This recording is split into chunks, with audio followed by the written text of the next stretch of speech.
তোমায় বারে বারে। মহাবৈজ্ঞানিক আল্লাহ তুমি সৃষ্টি করেছ মোরে, লক্ষ কোটি সাজদা জানাই তোমার কদমে বারে বারে। হাত পাও নাক কান সবই তোমার দান, অন্তর থেকে ভেসে উঠে কথা শোনার লাগি কান। মিল নাই রে চেহারায় নাই রে গলার স্বরে, অদ্ভুত তোমার কারিগরি দেখছি জীবন ভরে। মহাবৈজ্ঞানিক আল্লাহ তুমি সৃষ্টি করেছ মোরে, লক্ষ কোটি সাজদা জানাই তোমার কদমে বারে বারে। যে মায়ের পেটে জন্মিল শিশু, পানির পেটে মাছ, ভূমির পেটে দিয়েছ প্রভু লাখো রকম গাছ। মিল নাই রে চেহারায় নাই রে গলার স্বরে, অদ্ভুত তোমার কারিগরি দেখছি জীবন ভরে। মহাবৈজ্ঞানিক আল্লাহ তুমি সৃষ্টি করেছ মোরে, লক্ষ কোটি সাজদা জানাই তোমার কদমে বারে বারে। মরা বৈজ্ঞানিক পারি শুধু ভাঙা গড়ার কাজ, তোমার সৃষ্টি দেখে মরা পাই গো বড়ই লাজ। মহাবৈজ্ঞানিক আল্লাহ তুমি সৃষ্টি করেছ মোরে, লক্ষ কোটি সাজদা করি তোমার কদমে বারে বারে। আত্মার মতো শক্তি তুমি রেখেছ গোপন করে, শত চেষ্টা করে তারে পারি না রাখতে ধরে। হাকিম বৌদ্ধ কবিরা যত পাগল হয়ে যায়, আত্মার মতো শক্তি মরা খুঁজে নাহি পায়। মহাবৈজ্ঞানিক আল্লাহ তুমি সৃষ্টি করেছ মোরে, লক্ষ কোটি সাজদা জানাই তোমার কদমে বারে বারে। উপস্থিত চলমান সভার নির্বাচিত সুযোগ্য সভাপতি সাহেব, উপস্থিত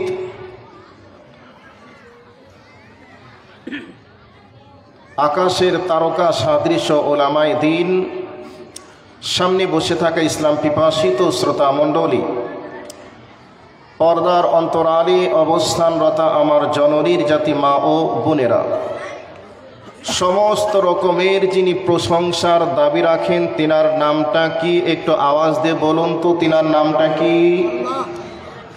পিছনের লোকগুলা বলছে নরেন্দ্র মোদী, তাই না? সমস্ত রকমের প্রশংসার দাবি রাখেন তিনার নামটা কি? আল্লাহ।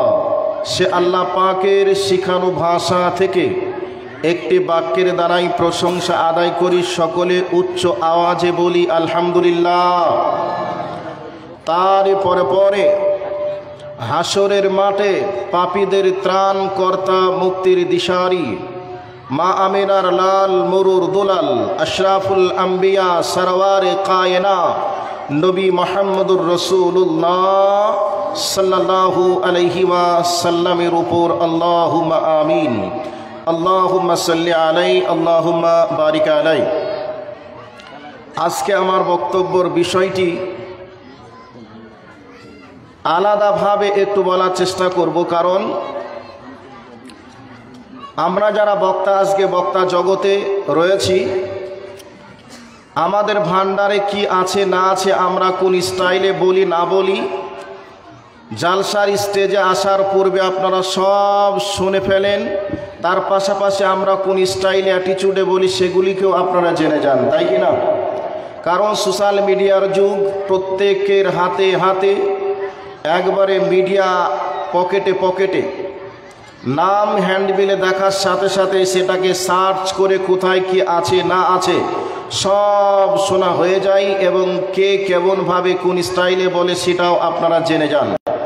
তো আজকের যে বক্তব্যের বিষয়টি আমি রাখবো, এ বক্তব্যের বিষয়টা আমি কোথাও রাখিনি, কোনোদিন শোনেনুনি আমার মুখ থেকে বা আমার ওই ইউটিউব চ্যানেল থেকে। তো আজকের বক্তব্যটা অন্যভাবে একটু বলার চেষ্টা করব, কান করে মনকে উজাড় করে খুব গভীর আগ্রহে তন্ময় চিত্তে বক্তব্যের বিষয়টিকে শোনার চেষ্টা রাখার জন্য অনুরোধ রাখছি। মা ও বোন, আপনারা চুল ছিঁড়াছিঁড়ি লাতালাতি যা করবেন করবেন, কোনো আপত্তি আমার নেই, কিন্তু মুখটাকে একটু বন্ধ রাখবেন। মুখটাকে যদি বন্ধ রাখেন তাহলে ওখানে যা করবেন করবেন, আমার দেখে কোনো লাভ নেই, কিন্তু মুখের আওয়াজটা যেন বন্ধ হওয়া চাই। বুঝতে পারিনি। এক রাজা প্রতিযোগিতা ছেড়েছে। কি প্রতিযোগিতা? রাজা বলছে যে মিথ্যা কথা বেশি বলতে পারবে তাকেই ফার্স্ট পুরস্কার দেওয়া হবে। তো রাজা পুরস্কার ছেড়েছে এই বিষয়ে। তো শীতের সময় একজন সকাল সকাল, এক সময় ছিল বন্যা, হাতে করে পায়খানা করার জন্য সকাল সকাল মাঠে ঘাটে মানুষ যেত কি যেত না? যেত। তো একজন গিয়েছে মাঠের দিকে, গিয়ে দেখছে মাঠে একটা পুকুর আছে। সেই পুকুরে শীতের সময় পানি দিয়ে ভাপ ওঠে না? ভাপ ওঠে। তো রাজার কাছে এসে বলছে, জাহাপানা, আমি একটা মিথ্যা কথা নিয়ে এসেছি, আমারটা লেখা হোক। কি মিথ্যা কথা? বলছে আমি মাঠের দিকে গেলাম, অমুকের পুকুরে দেখলাম আগুন লেগে ধোঁয়া উঠছে। তো পানিতে কি আর আগুন লাগে? রাজা বলে এটাও একটা মিথ্যা কথা, লেখা হোক। আরেকজন এসে বলছে, রাজামশাই, আমি দেখে আসলাম অমুক গ্রামে একটা ষাঁড় আছে প্রায় 3 কুইন্টাল ওজন, সেই ষাঁড়ে 5 লিটার করে দুধ দিচ্ছে। তো বলছে এটাও একটা মিথ্যা কথা, লেখা হোক। আরেকজন এসে বলছে আমি দেখলাম মোরগে ডিম পাড়ছে, এটাও লেখা হোক।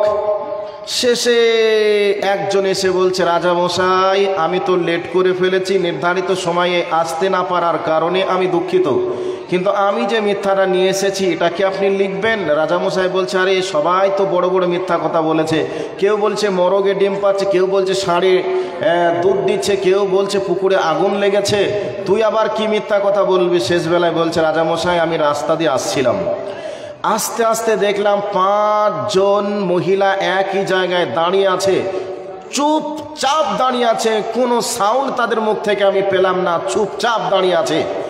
তো রাজামশাই বলছে ঠিক আছে, লেখা হোক। শেষ পর্যন্ত রাজার দরবার থেকে ফার্স্ট পুরস্কার দেওয়া হচ্ছে যে ব্যক্তি বলেছে 5 জন মেয়ে এক জায়গায় দাঁড়িয়ে আছে, ওই ব্যক্তি সব থেকে বড় মিথ্যা কথা বলেছে।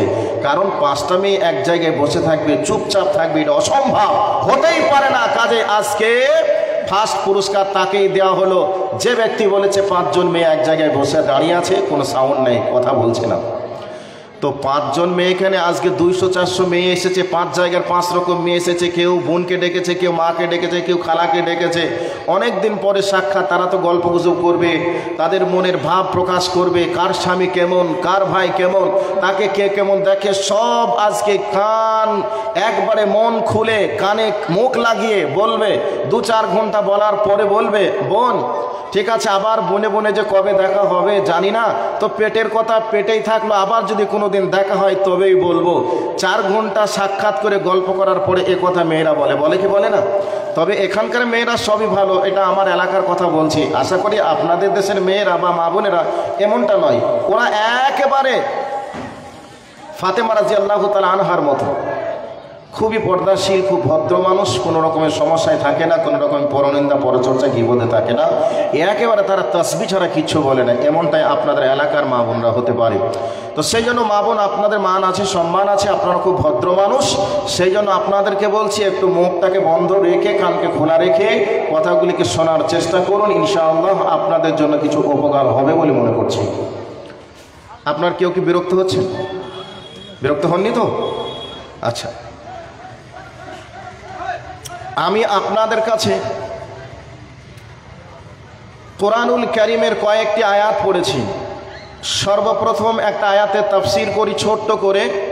আল্লাহ পাক আমাদের দিকে লক্ষ্য রেখে বলছেন, ওয়ালাকাদ কাররামনা বানি আদামা, আল্লাহ পাক বলছেন বানি আদমকে আমি অত্যন্ত সম্মানিত করে দুনিয়াতে প্রেরণ করেছি।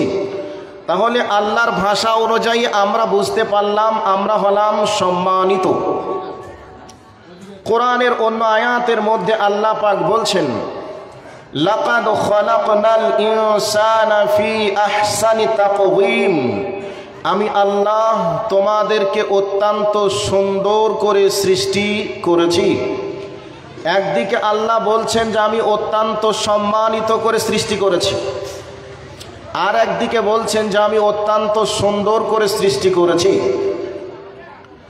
সেই আল্লাহ কোরআনুল কারীমের মধ্যে বলছেন সুম্মা রাদাদনাহু আসফালা সাফিলিন, আমি আল্লাহ তাদের কৃতকর্মের কারণে একেবারে নিম্ন জায়গায় তাদেরকে নামিয়ে দিয়েছি। যেই জায়গাতে আল্লাহ বলছেন সম্মানিত, যেই জায়গায় আল্লাহ বলছেন অত্যন্ত সুন্দর, আবার সেই আল্লাহ বলেছেন তাদের কর্মের কারণে তাদেরকে নিচের দিকে নামিয়ে দেওয়া হয়েছে।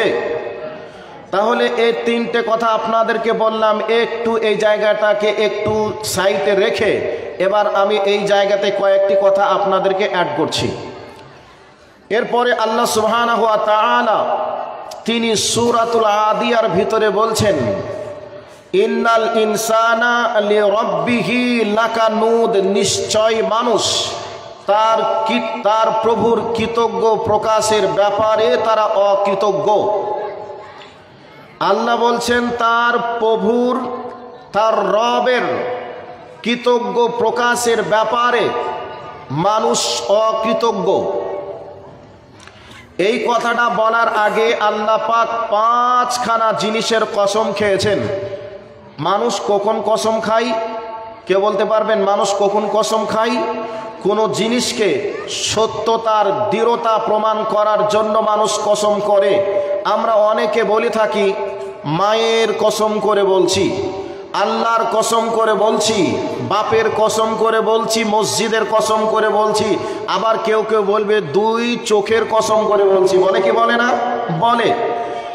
তো এটা হালাল হারাম করা যাবে না যাবে এটা আলাদা একটা বিষয়, কিন্তু আমরা কোনো জিনিসকে সত্য প্রমাণ করার জন্য আগে আমরা কসম দিই কি দিই না?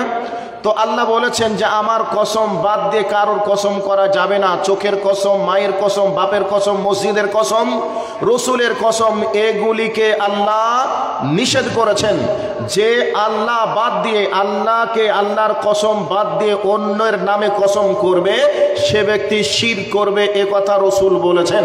সেই জন্য আমরা কসম কখন করি? কোনো জিনিসের সত্যতা প্রমাণ করার সময় আমরা আল্লাহর নামে কসম করি, তবে আল্লাহর নামে কসম করা যায়। তো আল্লাহ তো স্বয়ং আল্লাহ, তো আল্লাহ কোনো জিনিসকে দৃঢ়তা প্রকাশ করার ব্যাপারে তিনি সৃষ্টির কসম করে বলেছেন।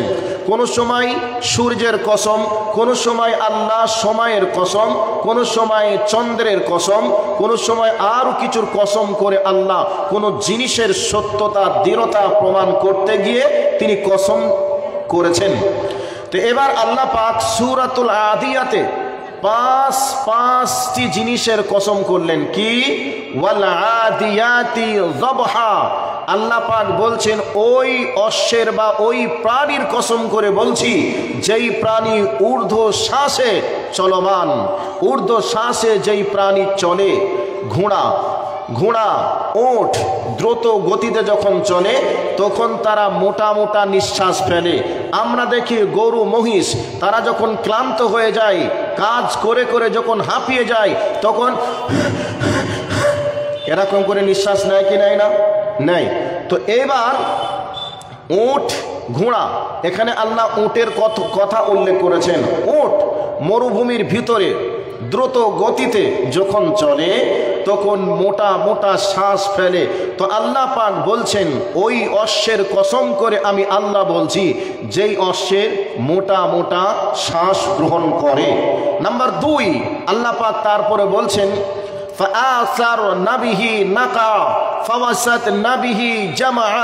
আল্লাহ পাক বলছেন ওই অশ্বের কসম করে আমি আল্লাহ বলছি যেই প্রাণী মরুভূমির উপর দিয়ে, পাথরের উপর দিয়ে দুর্বার গতিতে চলে, তাদের খুরের আঘাতে আগুনের স্ফুলিঙ্গ, আগুনের ঝাঙ্কার বার হয়, সেই প্রাণীর কসম করে আমি আল্লাহ বলছি, একটা উটকে, একটা ঘোড়াকে মরুভূমির ভিতরে বা যদি পাথরের উপর দিয়ে দ্রুত গতিতে তাদেরকে যদি চালানো করা হয়, তাহলে পাথরের আঘাতে আর তাদের খুরের আঘাতে আগুনের ফুলকির মতো আগুন ঝরবে কি ঝরবে না? ঝরবে। তা আল্লাহ পাক বলছেন, যেই ঘোড়ার, যেই উটের পায়ের আঘাতে আগুন বার হয়, ওই বাহনের কসম করে আমি আল্লাহ বলছি। এরপরে আল্লাহ পাক বলছেন, আমি ওই প্রাণীর কসম করে বলছি, যেই প্রাণী মরুভূমিতে দুর্বার গতিতে চলে আর ধুলাবালি উড়ে, ওই প্রাণীর কসম করে আমি আল্লাহ বলছি। এরপরে আল্লাহ পাক বলছেন, আমি ওই প্রাণীর কসম করে বলছি, যেই প্রাণীগুলি মালিকের হুকুমে প্রভাতকালে সকাল সকাল বিরোধী শক্তির বা তাদের তাদের বিপরীত শক্তির উপরে অতর্কিত হামলা করে, ওই প্রাণীর কসম করে আমি আল্লাহ বলছি। এইভাবে 4-5টা কসম করার পরে তিনি বলছেন, ইন্নাল ইনসানা লিরাব্বিহি লাকানুদ, নিশ্চয় মানুষ তার রবের কৃতজ্ঞ প্রকাশের ব্যাপারে অকৃতজ্ঞ। এ কথাটা বললেন। আর এই কথাটা বলার আগে 5টি জিনিসের কসম করলেন। আপনি একটা ঘোড়া পালন করেছেন, একটা উটকে পালন করেছেন, সেই উটটাকে আপনি যখন তাকে যে কাজ করতে বলবেন সে কাজ তাকে করতে হয়। একটা ঘোড়াকে আপনি যখন গাড়ি বহাবেন রোদের তাপে, সে হয়তো গাড়ি বহন করতে পারবে না, তারপরে আপনি তার মালিক হিসাবে আপনি তাকে গাড়ি বহন করার জন্য যখন গাড়িতে তাকে লাগিয়ে দিবেন, তাকে বাধ্য গাড়ি চালাতে। চলায় কি চালায় না? কথা বলো, চালায় কি চালায় না? চলে কি চলে না? একটা মহিষ, একটা গরু, সে নাঙল বহাতে পারবে না রোদের তাপে, প্রচণ্ড কষ্ট, এর পরেও আপনি মালিক হিসাবে তাকে যখন চালাচ্ছেন, সে হাল বয়াতে বাধ্য, সে চলছে।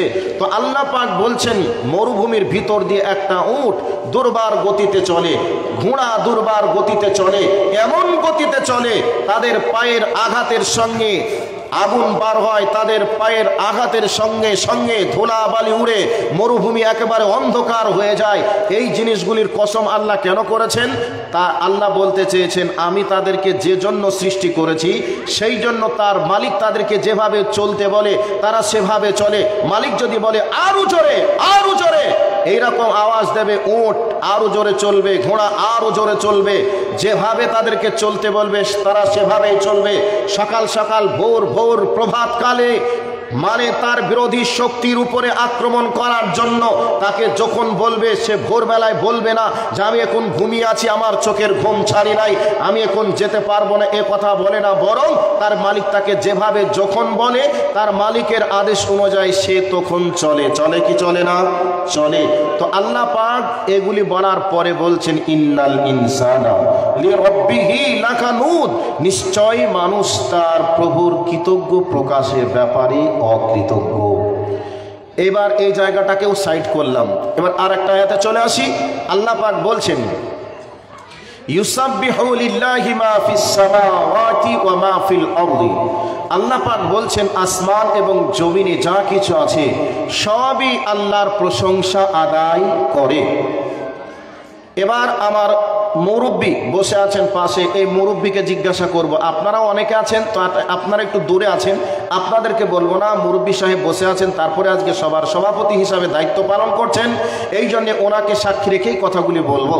তো আল্লাহ পাক বলছেন, ইউসাব্বিহু লিল্লাহি মা ফিস সামাওয়াতি ওয়া মা ফিল আরদি, আসমানে যা কিছু আছে, জমিনে যা কিছু আছে, সবই আল্লাহর প্রশংসা করে। আচ্ছা, আজ থেকে 10 বছর পিছিয়ে যান। 10 বছর পূর্বে আমরা দেখতাম বা দেখেছিলাম, আজও দেখছি, সন্ধ্যা যখন লেগে যায় পাখিগুলা গাছের ডালে কিচির মিচির আওয়াজ করছে। 10 বছর আগেও করত। তাদের কি কোনো পরিবর্তন হয়েছে কেউ বলতে পারবেন কি ভাই? কথা কি বোঝা যায় না? সন্ধ্যার সময় মাগরিবের আজান হবে, এমতো অবস্থায় পাখিগুলি দেখবেন বাঁশ গাছে, আম গাছে, বিভিন্ন গাছে কিচির মিচির আওয়াজ করে। 10 বছর পিছিয়ে যান, 10 বছর আগে এই পাখিগুলা কি এইরকম করতো না এখন নতুন কিছু করছে? কথা বলুন, তাদের মাঝে কি কোনো পরিবর্তন দেখা গেছে? কথা বলুন, দেখা গেছে? যায়নি।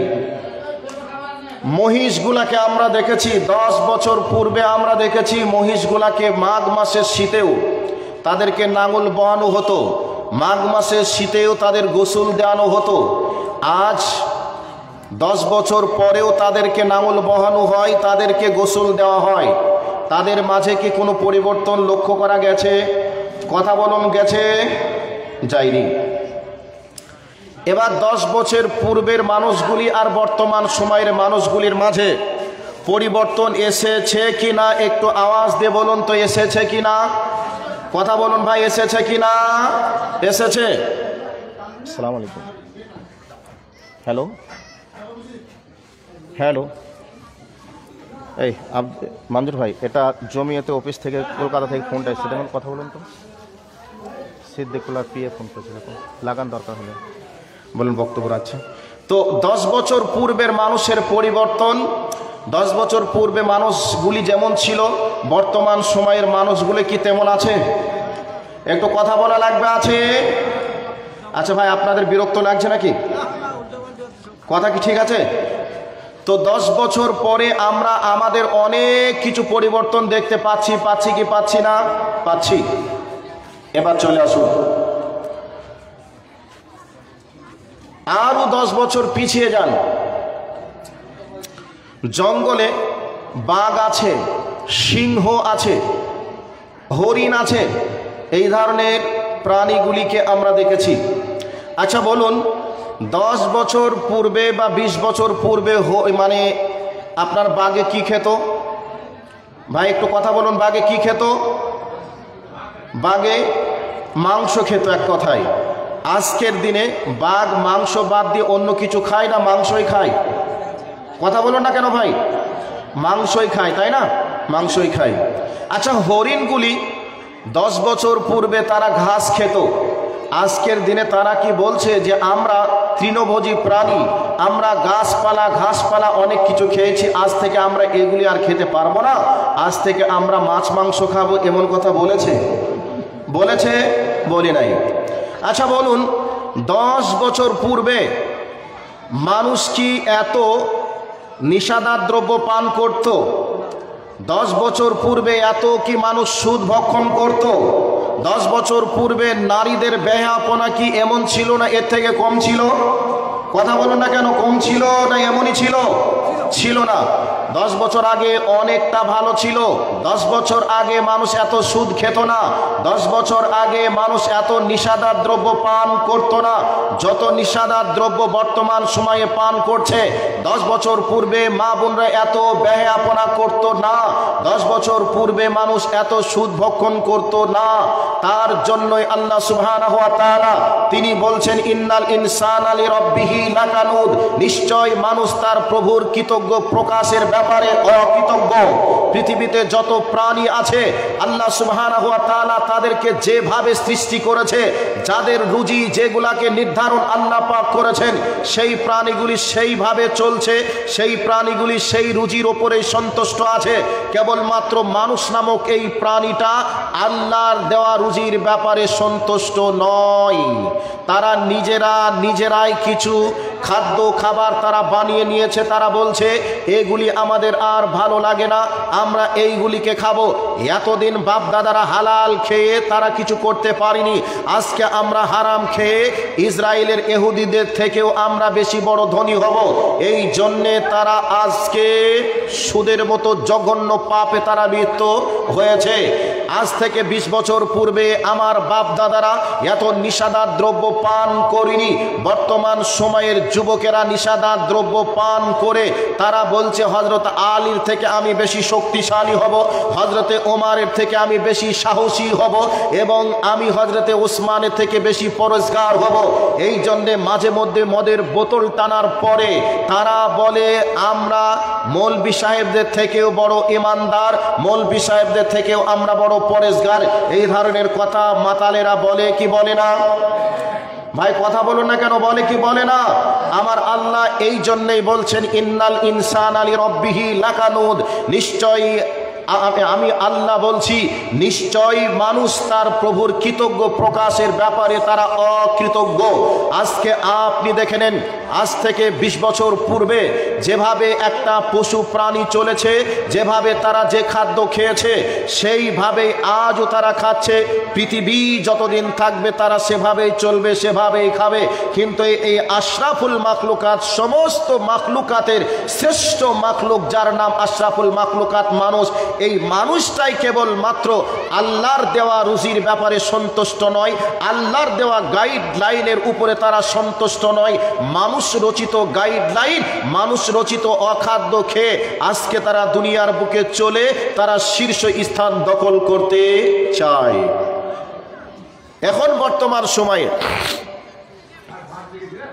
বর্তমান সময়ে নেতা থেকে নিয়ে শুরু করে সাধারণ মানুষ পর্যন্ত আমাদেরকে বলে, মৌলভী সাহেব আপনারা ওই 4 দেওয়ালের মাঝে বক্তব্য রাখেন, আপনারা শুধু সুবহানাল্লাহ আলহামদুলিল্লাহ বলতে বলেন।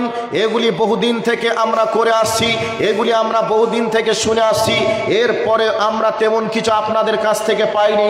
আজকে আপনারা একটা ডাক্তার জন্ম দিতে পারেননি, একটা প্রফেসর জন্ম দিতে পারেননি, আজকে আপনারা একটা বৈজ্ঞানিক জন্ম দিতে পারেননি। কাজেই আপনাদের কথা শুনে লাভ নেই। কোরআন পড়ে কি লাভ আছে, হাদিস পড়ে কি লাভ আছে, মাদ্রাসা করে কি লাভ আছে, মসজিদ করে কি লাভ আছে? এই ধরনের কথা বর্তমান সময়ের মানুষেরা বলে কি বলে না? কথা বলুন, বলে কি বলে না? বলে। এবার আপনাদেরকে বলছি, আল্লাহ সুবহানাহু ওয়া তাআলা তিনি বলছেন নিশ্চয়ই মানুষেরা আমার কৃতজ্ঞ প্রকাশের ব্যাপারে অকৃতজ্ঞ। পৃথিবী শুরু হয়ে থেকে নিয়ে শুরু করে কিয়ামত পর্যন্ত মানুষ বাদ দিয়ে পৃথিবীতে যত মাখলুকাত আছে সমস্ত মাখলুকাতকে আমি আল্লাহ যেভাবে সৃষ্টি করেছি আর যেভাবে তাদেরকে গাইডলাইন দিয়েছি তারা সেভাবে চলবে। তাদেরকে যে রুজি আমি বরাদ্দ করেছি সেই রুজি তারা খেয়ে তারা জীবিকা নির্বাহ করবে, তারা দুনিয়া অতিবাহিত করবে। আর কেবলমাত্র মানুষটাই আমার কৃতজ্ঞ প্রকাশের ব্যাপারে তারা অকৃতজ্ঞ হয়ে যায়। এবার আপনাদেরকে উদাহরণস্বরূপ কয়েকটি কথা বলছি, ভালো করে শুনে নেন। আপনার বাড়িতে একটা নিকৃষ্ট মানের একটা কুকুর আছে, আছে না নেই? কথা বলুন ভাই, আছে না নেই? আছে। একটা নিকৃষ্ট মানের একটা কুকুর কয়েকদিন খাবার না খেয়ে তাকে ক্ষুধার্ত করে আপনি রেখে দেন। আপনার বাড়িতে একটা ছাগল আছে, ওই ছাগলটাকে আপনি কয়েকদিন না খাইয়ে আপনি তাকে ক্ষুধার্ত করে রেখে দেন। এবার দুইটা প্রাণীকে দুইটা খুঁটিতে বা দুইটা গুঁজে আপনি বাঁধুন। বাঁধার পরে ছাগলের খাবারটা কুকুরকে দেন, কুকুরের খাবারটা ছাগলকে দেন। কয়েকদিন খাবার খায়নি, ক্ষুধার্ত অবস্থায় আছে। এরপরে ছাগলের খাবার যদি আমের পাতা, লিচুর পাতা, জামের পাতা, ঘাস যদি দেওয়া হয়, এই ক্ষুধার্ত অবস্থায় কুকুর কি এই ঘাস খাবে কি খাবে না? একটু উত্তর দেন। খাবে? খাবে? খাবে না। কেন খাবে না? আর ওই কুকুর হাড়, হাড্ডি, মাংস চিবায়, মাছের কাঁটা, এই ধরনের খাদ্য খাবার কুকুরে খায়। ওই কুকুরের খাবারটা ছাগলের সামনে যদি সুন্দর করে আপনি দেন, ছাগল কি ওই মাংসের হাড় চিবিয়ে দেখতে যাবে? যাবে না। কেন যাবে না? সে বলবে আমার আল্লাহ আমার জন্য যেই রুজি নির্ধারণ করেছে আমি সেই রুজি খাবো, সেই রুজি খাবো।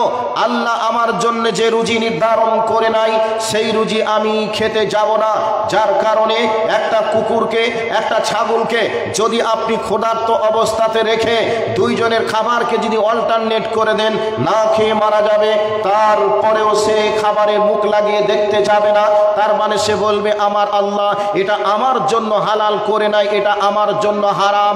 না খেয়ে মরে যাব তবু আমি হাড় চিবিয়ে দেখতে যাব না। একটা কুকুর বলবে আমি না খেয়ে মারা যাব, এরপরেও আমি আমের পাতা চিবিয়ে খেতে যাব না, কারণ আমার আল্লাহ আমার জন্য এটাকে হালাল করে নাই। এবার আপনাকে বলছি শুনে রাখুন, আপনি আশরাফুল মাখলুকাত একটা মানুষ, এই মানুষটা হওয়ার পরেও যেই মানুষটার জন্য বিশ্বনবী জনাবে মুহাম্মদুর রাসূলুল্লাহ সাল্লাল্লাহু আলাইহি ওয়াসাল্লাম বলেছেন সুদের 70টা স্তর রয়েছে। সুদের 70টা স্তরের মধ্যে সব থেকে নিচুতরের স্থান হলো আইয়ান কাহার রাজুল উম্মাহু, নিজের মায়ের সঙ্গে ব্যভিচার করলে যে অপরাধ হয় সেই অপরাধ তার আমল নামাতে জমা হবে।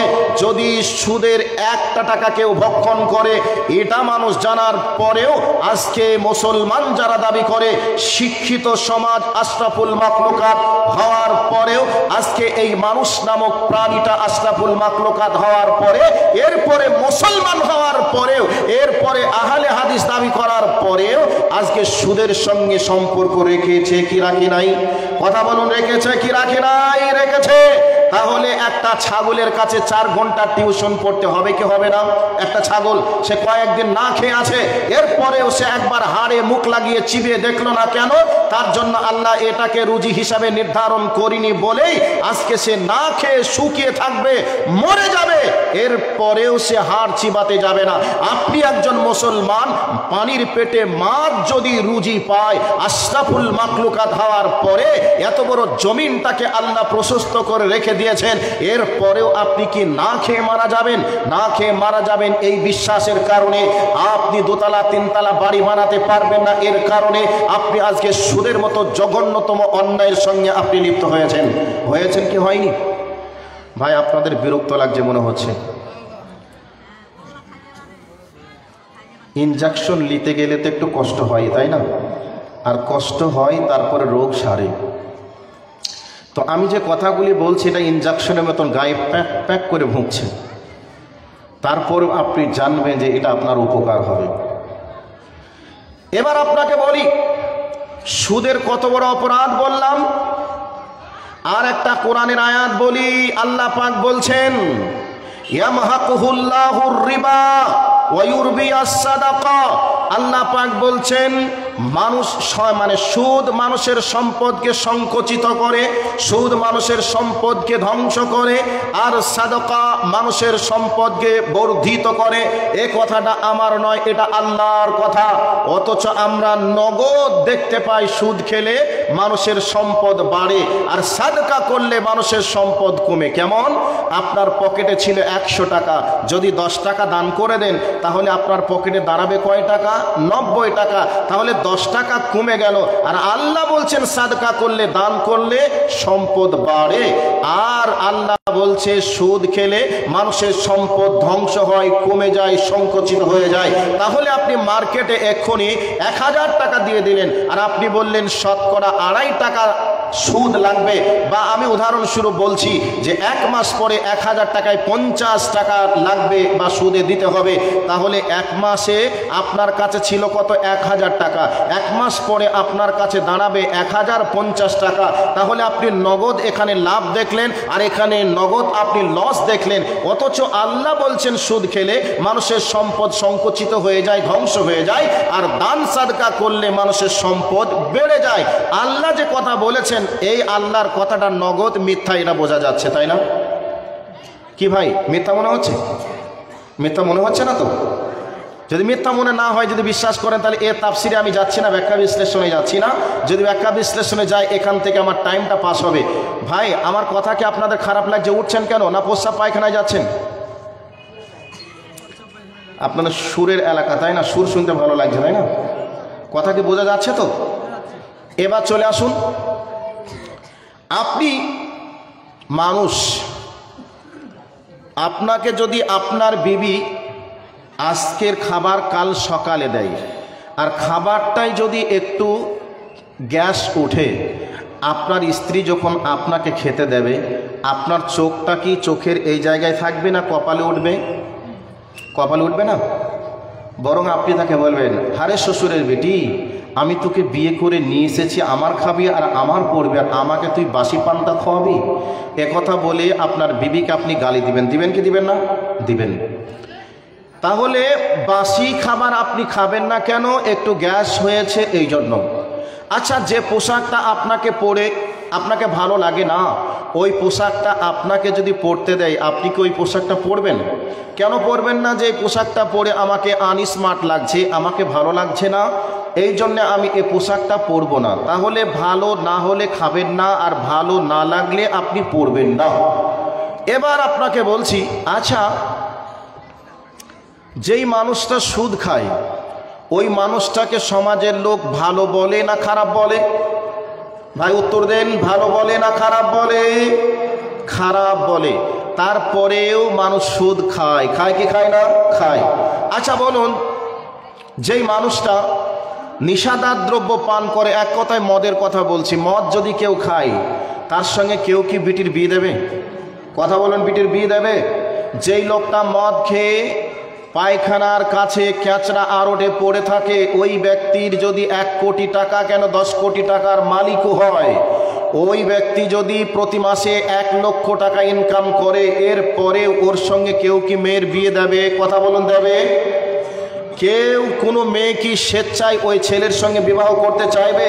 চাইবে না। কারণ সে নিশাদার দ্রব্য পান করে পাগল মাতাল, এই জন্য বিবাহ করতে চাইবে না বা চাই না।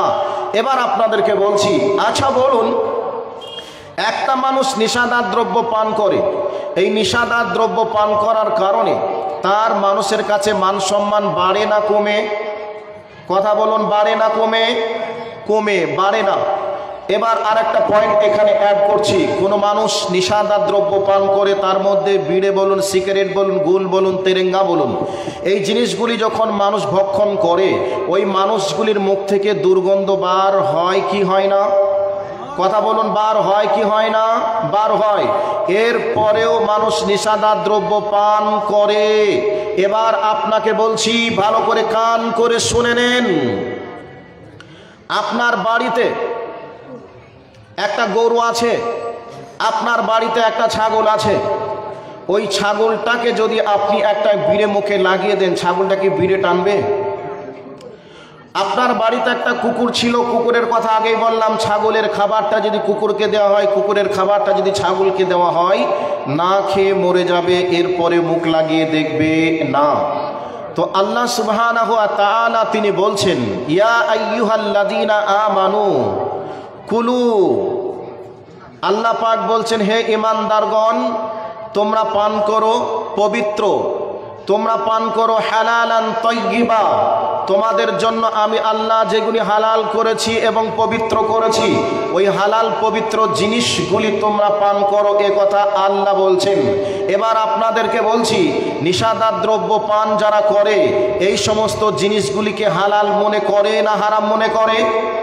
কথা বলুন, হালাল মনে করে না হারাম মনে করে? হালাল মনে করে না হারামই মনে করে। এরপরেও মানুষ সেই জিনিসগুলিকে ভক্ষণ করে, করে কি করে না? করে। এবার আপনাকে বলছি, আমাদেরকে আল্লাহ সুন্দর সুন্দর, কত সুন্দর চকচকে ঝকঝকে সুন্দর আল্লাহ দাঁত দান করেছেন। এই দাঁতগুলি আজকে গোল করে জর্দা খেয়ে, এরপরে আমরা গুটকা খেয়ে দাঁতগুলিকে একবারে তরমুজের বীজ বানিয়ে ফেলেছি। ফেলেছি কি ফেলে নাই? ফেলেছি। আচ্ছা বলুন তো, আপনার বাড়িতে একটা ছাগল আছে, আপনার বাড়িতে একটা কুকুর আছে, কুকুরের দাঁতগুলি দেখেছেন কত চকচকে, কত ঝকঝকে। এবার কুকুরকে যদি বলেন, ছাগলকে যদি বলেন, হে কুকুর, হে ছাগল, তোমার দাঁতগুলি এত চকচকে কেন বলো তো? তুমি কোন টুথপেস্ট ব্যবহার করো, কোন কোম্পানির তুমি টুথপেস্ট ব্যবহার করো বলো, যার কারণে তোমার দাঁতগুলি এত সুন্দর? সে তখন বলবে, আমি কোনো টুথপেস্ট ব্যবহার করিনি, কোনো পাউডার ব্যবহার করিনি, কোনো দাঁতন ব্যবহার করিনি, আমি নর্দমার খালে খন্দকের পানি পান করি, শুধু এই জন্য আমার দাঁত পরিষ্কার, আমার দাঁতে কোনো রকমের আয়রন নেই, কোনো রকমের জীবাণু নেই। আমার আল্লাহ আমাকে যে জায়গায় থাকতে বলেছেন আমি সেই জায়গাতে থাকি, আর আমার আল্লাহ যে খাদ্যটা আমার জন্য বরাদ্দ করেছে আমি সেই খাদ্য খাই, অন্য কোনো খাবারে মুখ লাগাইনি। আমার জন্য আমার আল্লাহ যে খাবারগুলিকে হালাল করেছেন আমি সেই খাবারের উপরে সন্তুষ্ট আছি আর সেই খাবার খাই। আমাকে যেই খাবারগুলি আল্লাহ হারাম করে দিয়েছে ওই খাবারে আমি কোনোদিন মুখ লাগাইনি। আমার ভাই, আমার বন্ধুরা, আমরা এত বড় শিক্ষিত সমাজের শিক্ষিত মানুষ, আমাদের বিদ্যা বুদ্ধি অনেক আছে, এরপরেও আমরা যত রকমের অখাদ্য জিনিসগুলি বর্তমান সময়ে রয়েছে, যেই জিনিসগুলি কুকুরে খায় না, শুয়োরেও খায় না, গরুতেও খায় না, ছাগলেও খায় না, সেই খাবারগুলি আজকে মানুষ নামক প্রাণীটা মুখ লাগিয়েছে। এবার আপনি বলবেন কি, যেই জিনিসগুলিকে তামাক বলা হয়, ওই তামাক নামক জিনিসটা মাঠে আবাদ হয়। ওই আবাদকৃত জায়গাগুলি আমি লক্ষ্য করে দেখেছি। কয়েক বছর আগে আমি কুচবিহারের মাটিতে যাচ্ছি জলসা করার জন্য। মাঠকে মাঠ তামাক গাছ লাগানো আছে, এত সুন্দর চকচক চকচক করছে পাতাগুলি, সুন্দর সুন্দর এত বড় সাইজের গাছ। আমি তাদের জিজ্ঞাসা করলাম, ভাই মাঠ ভর্তি যেই গাছগুলি দেখা যাচ্ছে, এই গাছগুলোর নাম কি ভাই, এটা কিসের আবাদ? তখন তাদের মুখটা একটু সংকুচিত হয়ে তারা বলতে চায় না। আমি বললাম, ভাই কি কারণে বলছেন না বলুন। সে তখন বলছে, ভাই আপনারা হলেন মাওলানা সাহেব, হুজুর মানুষ, আপনাদেরকে এটা বলা যাবে না। এরপরেও আমি জিজ্ঞাসা করলাম, ভাই আপনি বলুন তো এটা কি গাছ? তখন বলছে, মাওলানা সাহেব এটার নাম হলো তামাক গাছ। একটু পরে গিয়ে দেখছি ওই তামাক গাছের উপর দিয়ে ছাগল চড়ছে। এরপরে রাস্তার সাইডের জমিগুলিতে দেখলাম ছাগল চড়ছে, গরু চড়ছে, মহিষ চড়ছে। এরপরে কুকুর চলে যাচ্ছে উপর দিয়ে। একটা কুকুরেও খেলো না, ছাগলেও খেলো না, মানুষেও খেলো না, শুয়োরেও খেলো না। এবার আমি জিজ্ঞাসা করলাম, ভাই এগুলি কারা খায়? এরপরে তারা বলছে এগুলি মানুষ নিশা হিসাবে পান করে। তাহলে আপনি বলুন তো, একটা গরুতে খেলো না, ছাগলে খেলো না, মহিষে খেলো না, কুকুরেও খেলো না, শুয়োরেও খেলো না, অথচ আশরাফুল মাখলুকাত মানুষ নামক প্রাণীটা এই খাদ্যগুলি খায়। আমার আল্লাহ বলেন, ইয়া আইয়ুহাল্লাযীনা আমানু কুলু মিম্মা ফিল আরদি হালালান তাইয়্যিবা ওয়া লা তাত্তাবিউ খুতুওয়াতিশ শাইতান ইন্নাহু লাকুম আদুব্বুম মুবিন। আমার আল্লাহ বলেন, হে ঈমানদার তোমরা শুনে নাও, কুলু তোমরা পান করো, আমি আল্লাহ তোমাদের জন্য যেগুলি হালাল করেছি এবং পবিত্র করেছি ওই জিনিসগুলিকে তোমরা খাও, তোমরা পান করো। খবরদার তোমরা শয়তানের পদঙ্ক গ্রহণ করতে যেও না, নিশ্চয়ই শয়তান তোমাদের প্রকাশ্য দুশমন। বন্ধুরে, এই পৃথিবীতে যত হালাল আছে, পবিত্র আছে, আল্লাহ বলছেন হালাল জিনিসগুলি তোমরা পবিত্র করে খাও। আল্লাহ হালাল জিনিসকে পবিত্র করে খেতে বলেছেন। অথচ এই পৃথিবীর মানুষ যত রকমের অবৈধ খাবার আছে, যত রকমের অবৈধ খাবার আছে, ওই খাবারে আজকে মুখ লাগিয়ে নিল। অথচ আমার আল্লাহ বলছেন, খবরদার তোমরা হারাম জিনিস মুখে ভোগ করো না, মুখে তোমরা তুলিও না। এই জন্য আমার আল্লাহ বলেন, ইন্নাল ইনসানা লিরাব্বিহি লাকানুদ, নিশ্চয় মানুষ তোমরা কেবলমাত্র আমার কৃতজ্ঞ প্রকাশের ব্যাপারে তোমরা অকৃতজ্ঞ হয়েছ। কারণ একটা গরু কোনোদিন সে অখাদ্যতে মুখ লাগাবে না, একটা ছাগলে অখাদ্যেই মুখ লাগাবে না। আমি আল্লাহ তাদেরকে যেভাবে সৃষ্টি করেছি, আমি আল্লাহ তাদের জন্য যে রুজি যেভাবে নির্ধারণ করেছি, তারা সেই রুজি খাবে। খবরদার তারা অন্য রুজিতে মুখ লাগিয়ে দেখতে যাবে না। একটা ছাগলকে বলে দেওয়া হয়েছে, ছাগল রে জমিনের উপরে কচি কচি ঘাস হবে, আমের পাতা, জামের পাতা, লিচুর পাতা থাকবে, এগুলিকে তুই খাবি। এরপরে তোর মালিক যদি ধান দেয়, চাল দেয়, গম দেয়, ছোলা দেয়, এগুলিকেও তুই খাবি। খবরদার তুই হাড়ি চিবাতে যাবি না। একটা কুকুরকে আল্লাহ বলে দিয়েছে, কুকুর রে তুই হাড় খাবে, হাড্ডি খাবে, খবরদার আমের পাতা তুই চিবিয়ে দেখতে যাবি না। তাহলে একটা কুকুর হাড় হাড্ডি খায়, আপনার আঁটু ফেলে দেওয়া অংশটা খায়, এরপরেও তারা খেয়ে রাস্তা দিয়ে সোজা তারা হেঁটে চলে যায়। অথচ মানুষ নামক প্রাণীটা কত বড় অকৃতজ্ঞ একটা বান্দা, কত বড় অকৃতজ্ঞ একটা সৃষ্টি। যেই অকৃতজ্ঞ সৃষ্টি হওয়ার কারণে আল্লাহ পাক বলছেন, নিশ্চয় তোমরা আমার দেওয়া রুজির ব্যাপারে তোমরা সন্তুষ্ট নও বলে যত রকমের হারাম জিনিস আছে, যেগুলিকে শয়তানের খাদ্য আমি বলেছি, ওই খাদ্যের উপরে তোমরা মুখ লাগিয়েছ।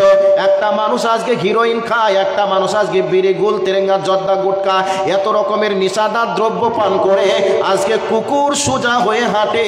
কিন্তু একটা মানুষ হিরোইন খেয়ে জমিনের উপরে বারবার আচার খায়, পায়খানার নর্দমায় পড়ে থাকে, সে যদি তাকে যদি কোনো জায়গাতে ফেলে রাখা হয়, কুকুরে তার মুখের উপরে প্রস্রাব করে দেবে, কুকুরের প্রস্রাব সে জিহ্বা দিয়ে চেটে চেটে নেড়ে নেড়ে খাবে। অথচ আমার আল্লাহ বলেন ওয়ালাকাদ কাররামনা বানি আদম, আমার আল্লাহ বলেন তোমাকে অত্যন্ত সম্মানিত করে সৃষ্টি করেছি রে। তুমি চেয়ারে বসে থাকবে, তুমি খাটের ওপরে বসে থাকবে, জমিনে যত হালাল ভালো ভালো খাবার আছে, মাছ খাবি, মাংস খাবি, আম খাবি, জাম খাবি, লিচু খাবি, যত রকমের ফল ফ্রুট আছে সব ফল ফ্রুটগুলি আমি আল্লাহ তোদের জন্য বানিয়েছি, তোরা এগুলিকে খাবি, খবরদার হারাম রুজিতে মুখ লাগিয়ে দেখবে না। অথচ এই মানুষ নামক প্রাণীটা আজকে মদ থেকে নিয়ে শুরু করে যত রকমের নিষাদার দ্রব্য আছে সমস্ত নিষাদার দ্রব্য পান করে তার আজকে জমিনে মস্তানি করে চলতে চায়। অথচ আমার আল্লাহ বলেন হে দুনিয়াবাসী তোমরা শুনে নাও, হারামে যদি মুখ লাগিয়ে দাও আর হারাম খেয়ে তোমরা যদি ইবাদত করো, আমি আল্লাহ তোমাদের ইবাদতকে কবুল করব না, তোমাদের ইবাদত আমার দরবারে কবুল হবে না। এবার আপনাকে একটা হাদিস বলে দিই, শুনে নেন। আমার আল্লাহর নবী বলছেন, বর্ণনাকারী হযরতে আবু হুরায়রা রাদিয়াল্লাহু তাআলা আনহু, বিশ্ব নবী আমার বলছেন মুদমিনুল খামরে কাবিদি ওয়াসানিন, আমার নবী বলছেন যারা নিষাদার দ্রব্য পান করে তারা কত বড় অপরাধী। একটা মানুষ মূর্তি করলে যে অপরাধী হয় সেই রকম অপরাধী হয় একজন মানুষ নিষাদার দ্রব্য পান করলে। বন্ধুরে, আজকে আমি আসছিলাম রাস্তা দিয়ে, আমাকে কেউ যদি রাস্তায় দেখেছে, কেউ যদি দেখতো যে আমি একজন মানুষ মূর্তি পূজা করছি, আমি একজন আলিম, আমি একজন বক্তা, আমি মূর্তি পূজা করছি, আমি মূর্তির সামনে নিজের মাথাটাকে নত করে নম নম শিবায় এরকম ভাবে পূজা করছে, এমনটা যদি বলতাম আর এমনটা যদি করতাম আর কেউ যদি দেখতো, তাহলে আমাকে কি জালসার স্টেজে উঠতে দিত? কথা বলুন, উঠতে দিত? কেউ উঠতে দিত না। নবী আমার বলছেন শুনে নাও, মুদমিনুল খামরি কাবিদি ওয়াসানিন, যদি কেউ নিষাদার দ্রব্য পান করে মূর্তি পূজা করলে যে অপরাধী হয়, নিষাদার দ্রব্য পান করে সে অপরাধী আল্লাহর কাছে হয়। তাহলে আজকে নিষাদার দ্রব্য পান করার পরে মসজিদের সেক্রেটারি, মাদ্রাসার সেক্রেটারি, সমাজের বিচারক এত বড় অপরাধ করার পরেও আজকে দুনিয়াতে তারা বুক দাবিয়ে চলে আর বারবার নামাজিদের বিরুদ্ধে তারা কমেন্ট করে কি করে না। আমার আল্লাহ বলেন হে দুনিয়াবাসী তোমরা শুনে নাও, আমি আল্লাহ তোমাদেরকে আমার ইবাদতের জন্য বানিয়েছি রে। ওয়ামা খালাকতুল জিন্না ওয়াল ইনসা ইল্লা লিয়াবুদুন, আমি আল্লাহ তোমাদেরকে আমার ইবাদতের জন্য বানিয়েছি। এবার তোমাদেরকে বলি শুনে নাও, ইসাব্বিহু লিল্লাহি মা ফিস সামাওয়াতি ওয়া মা ফিল আরদি, আসমান জমিনে যা কিছু আছে সবই আমার প্রশংসা আদায় করে। আল্লাহ পাক অন্য আয়াতের মধ্যে বলছেন সবাই সব মাখলুকাত আল্লাহর প্রশংসা করে, কিন্তু কিছু মানুষ আল্লাহর প্রশংসা করে আর অধিকাংশ মানুষ আল্লাহর অকৃতজ্ঞ প্রকাশ করে।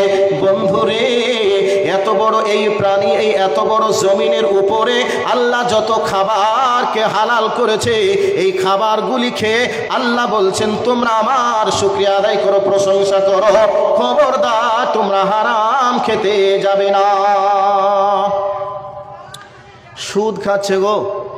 মা বোনদের বিষয়ে এখন যদি কথা বলি, মা বোনরা উঠেই চলে যাবে আর বলবে যে তোমাকে কলকাতার কাছ থেকে নিয়ে এসে তোমাকে এই কথা শুনতে আমরা এসেছি, এ কথা বলে এখনই কাপড় ঝাড়া দিয়ে চলে যাবে। আজকে মা বোনেরাও নিজের ইনকামের রাস্তা বার করে তারা বলছে আমরা গ্রুপ লোন করে ইনকাম করব। স্বামী, তোমার কথা শুনে আমরা তোমার চার দেওয়ালের ভিতরে আমরা থাকতে চাই না, আমরাও ইনকাম করে স্বাধীন হতে চাই। এ কথা বর্তমান সময়ের মেয়েরা বলে কি বলে না? কথা বলুন না ভাই, বলে কি বলে না? না গ্রুপ লোনের মতো জঘন্যতম ব্যাধিটা আপনাদের কাছে নেই? আছে? আছে না? শয়তানের পাওয়ার দেখছেন কত, তার নেটওয়ার্ক এত বেশি। আমি ভাবি শুধু হয়তো আমার গ্রামটাকে খুঁজে পেয়েছে, এত দূর থেকে এসে গুগলে পর্যন্ত মাঝে মধ্যে ম্যাপ পর্যন্ত কাজ করছে না। আমরা রাস্তা ভুল করে চলে আসছি বারবার সার্চ দিয়ে দেখার পরেও, কিন্তু শয়তান খুঁজে খুঁজে আপনার গ্রামেও চলে এসেছে। দেখেছেন কতটা পাওয়ার তার? এ বিষয়টা একটু পরে বলছি। আমি যে বিষয়ে কথা বলছিলাম সেদিকে একটু আরেকটু বলে দিই। তো আল্লাহ বলছেন তোমরা নিষাদার দ্রব্য পান করো না, তোমরা হারাম রুজি ভক্ষণ করো না, আল্লাহ বলছেন। অথচ আমরা আল্লাহর দেওয়া রুজি বাদ দিয়ে আজকে শয়তানের রুজি আমরা ভক্ষণ করছি। হাতি দেখেছেন, এত বড় প্রাণী, বড় বড় দাঁত আছে। হাতিকে কেউ কোনোদিন দেখেছেন সে গুল মারছে? শুনে করে একটু গুল ধরে সে একটু মাজতে পারতো না? সিংহের গায়ে এত শক্তি, সিংহ কি কোনোদিন বলতে পারতো না যে জঙ্গলে আর কাদামাটিতে থাকবো না, আমি একটু খাটের উপরে শুবো? বলে কি গ্রামগঞ্জে ঢুকতে পারতো না? পারতো। কিন্তু বাঘ সিংহ কোনোদিন এসেছে? আসেনি। তার জন্য যে জায়গা আল্লাহ নির্ধারণ করেছে সে জায়গাতে সে থাকে। তার জন্য যে রুজি আল্লাহ নির্ধারণ করেছে সে রুজি সে খায়। কোনো দিন সে বলল না কাঁচা মাংস আর খাবো না, ঝাল মশলা দিয়ে খাবো, এ কথা কোনো দিন সে বলল না। মানুষের কাছে সে কোনো দিন মাথা নত করলো না, এক আল্লাহর কাছেই সে মাথা নত করে। কেবলমাত্র মানুষ নামক প্রাণীটাই আজকে আল্লাহর দেওয়া রুজির ব্যাপারে সন্তুষ্ট নয়, সে অসন্তুষ্ট। চলে আসুন, নিশার কথা যেহেতু বলেছি, নিশাদার দ্রব্যের কথার দিকে আরেকটু অগ্রসর হই। আল্লাহর নবী বলছেন কুল্লু মুস্কিরিন হারামুন। নবীজি বলছেন এ পৃথিবীতে যত নেশাদার দ্রব্য আছে সমস্ত নেশাদার দ্রব্যই হচ্ছে হারাম। এবার আপনারা বলবেন মাওলানা সাহেব নেশা কাকে বলে? যেটাকে খেলে আবল তাবল বকে, স্ত্রী না মা বুঝি না, স্ত্রীকেও মা বলে ডাকে, স্ত্রীকেও মা বলে ডাকে, মাকে স্ত্রী বলে ডাকে, এইরকম আবল তাবল যারা করে, এটাকে খেয়ে যারা এমন মাতলামি করে তাদেরকে নেশা বলা হয়, বা সেই জিনিসটাকে নেশা বলা হয়। তাহলে পৃথিবীতে যত নেশা আছে আপনি সমস্ত নেশাকে কি করে হারাম বলতে পারেন? মদ হতে পারে হারাম, তাহলে জর্দা গোলতেরেঙ্গা বিড়ি খৈনি এগুলি কি করে হারাম হলো? এ কথাগুলি আপনাদের প্রশ্ন থাকতে পারে, কিন্তু নবী আমার বলছেন পৃথিবীতে যত নেশা আছে সমস্ত নেশাকেই আমি নবী হারাম করে দিলাম। এবার শুনে নেন, এবার আপনারা যুক্তি দেখাবেন মাওলানা সাহেব, আমি যদি পানির সঙ্গে জর্দা খাই আমি তো কোনোদিন আবল তাবল বকিনি, আমি বিড়ি খাই কোনোদিন আবল তাবল বকিনি, আমি তো কোনোদিন গুল তেরেঙ্গা খেয়ে আবল তাবল বকিনি, এমনটা কথা আপনি বলতে পারেন। এবার আপনাকে যুক্তির সঙ্গে আমি একটু যুক্তি দেখিয়ে দিই। বন্ধুরে, আপনি গুল করেন, জর্দা খান, অল্প পরিমাণে খান, যদি পরিমাণটাকে বেশি করে দেওয়া যায়, কি হলো গো?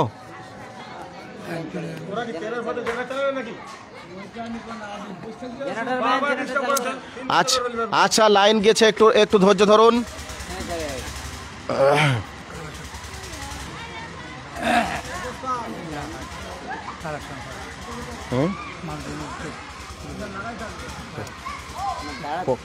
কটা বাজলো?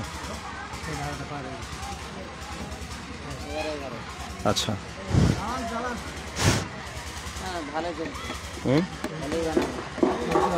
তো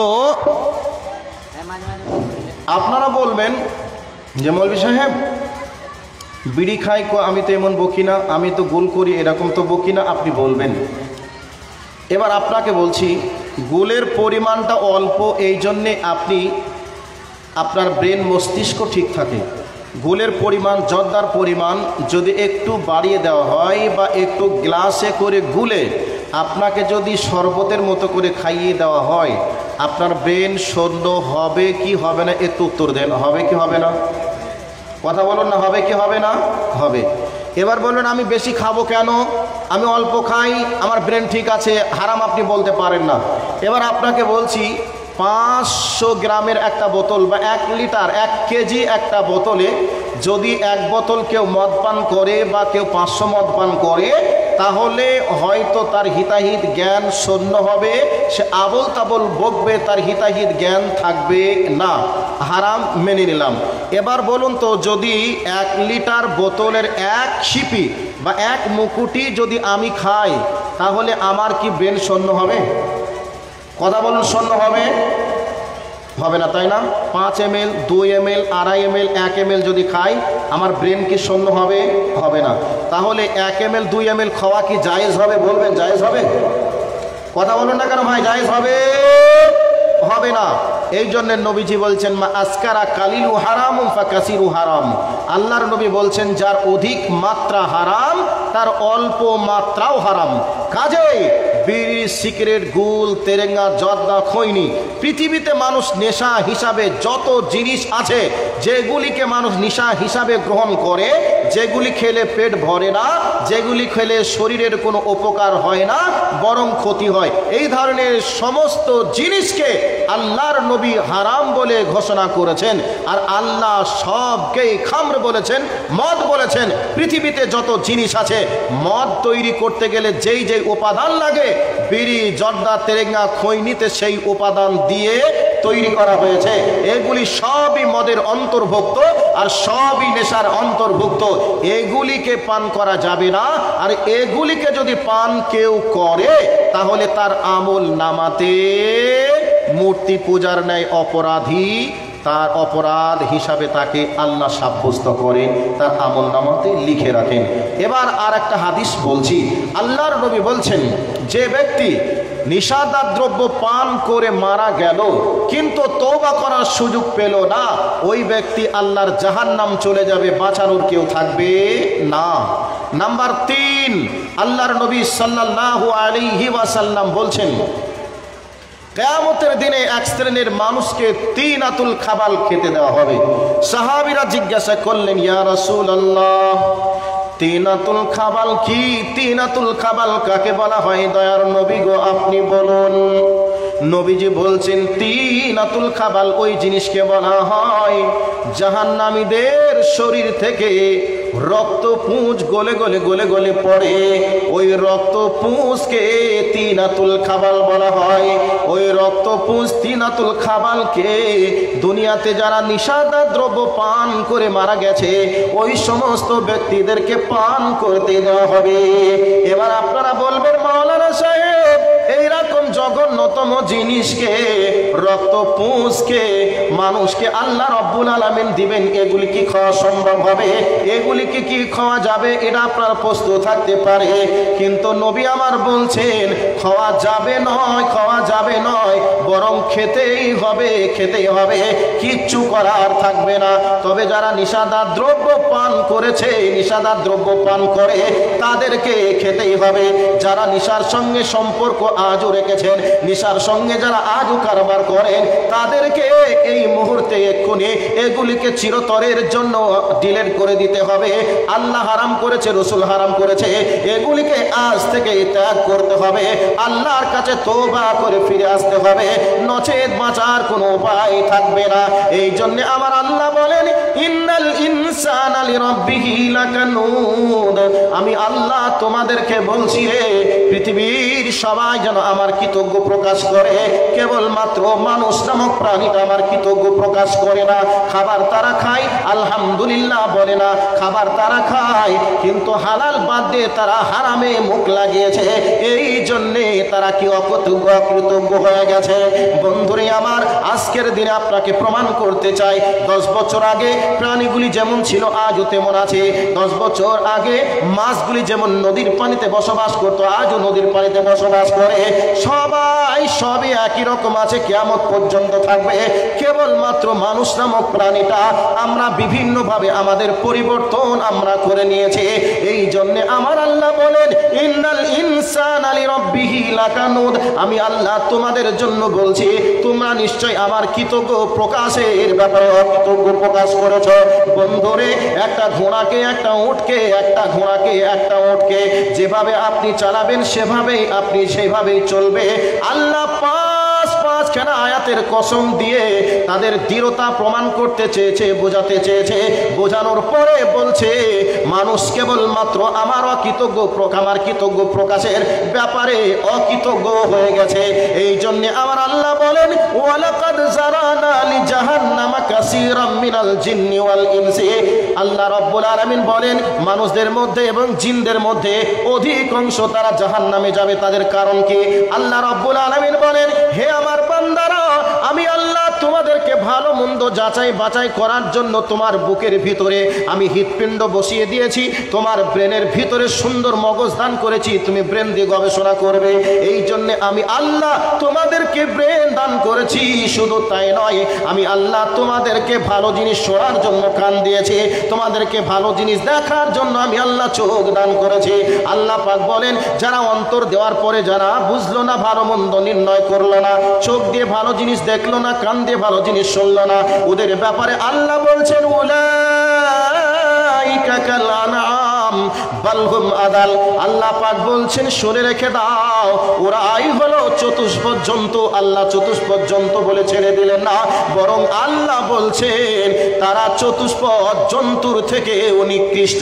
কোনটা খাওয়া যাবে, কোনটা খাওয়া যাবে না, আমি কানে শুনলাম, কোনটা জিনিস শোনা যাবে, কোনটা শোনা যাবে না, এগুলিকে নিয়ে গবেষণা চিন্তা ভাবনা যারা করলো না, তাদের ব্যাপারে আল্লাহ বলছেন চতুষ্পদ জন্তুর থেকে নিকৃষ্ট। এবার আপনাদেরকে সূরা বাকারার 169 নম্বর আয়াত বলবো, ভালো করে শুনে নেন।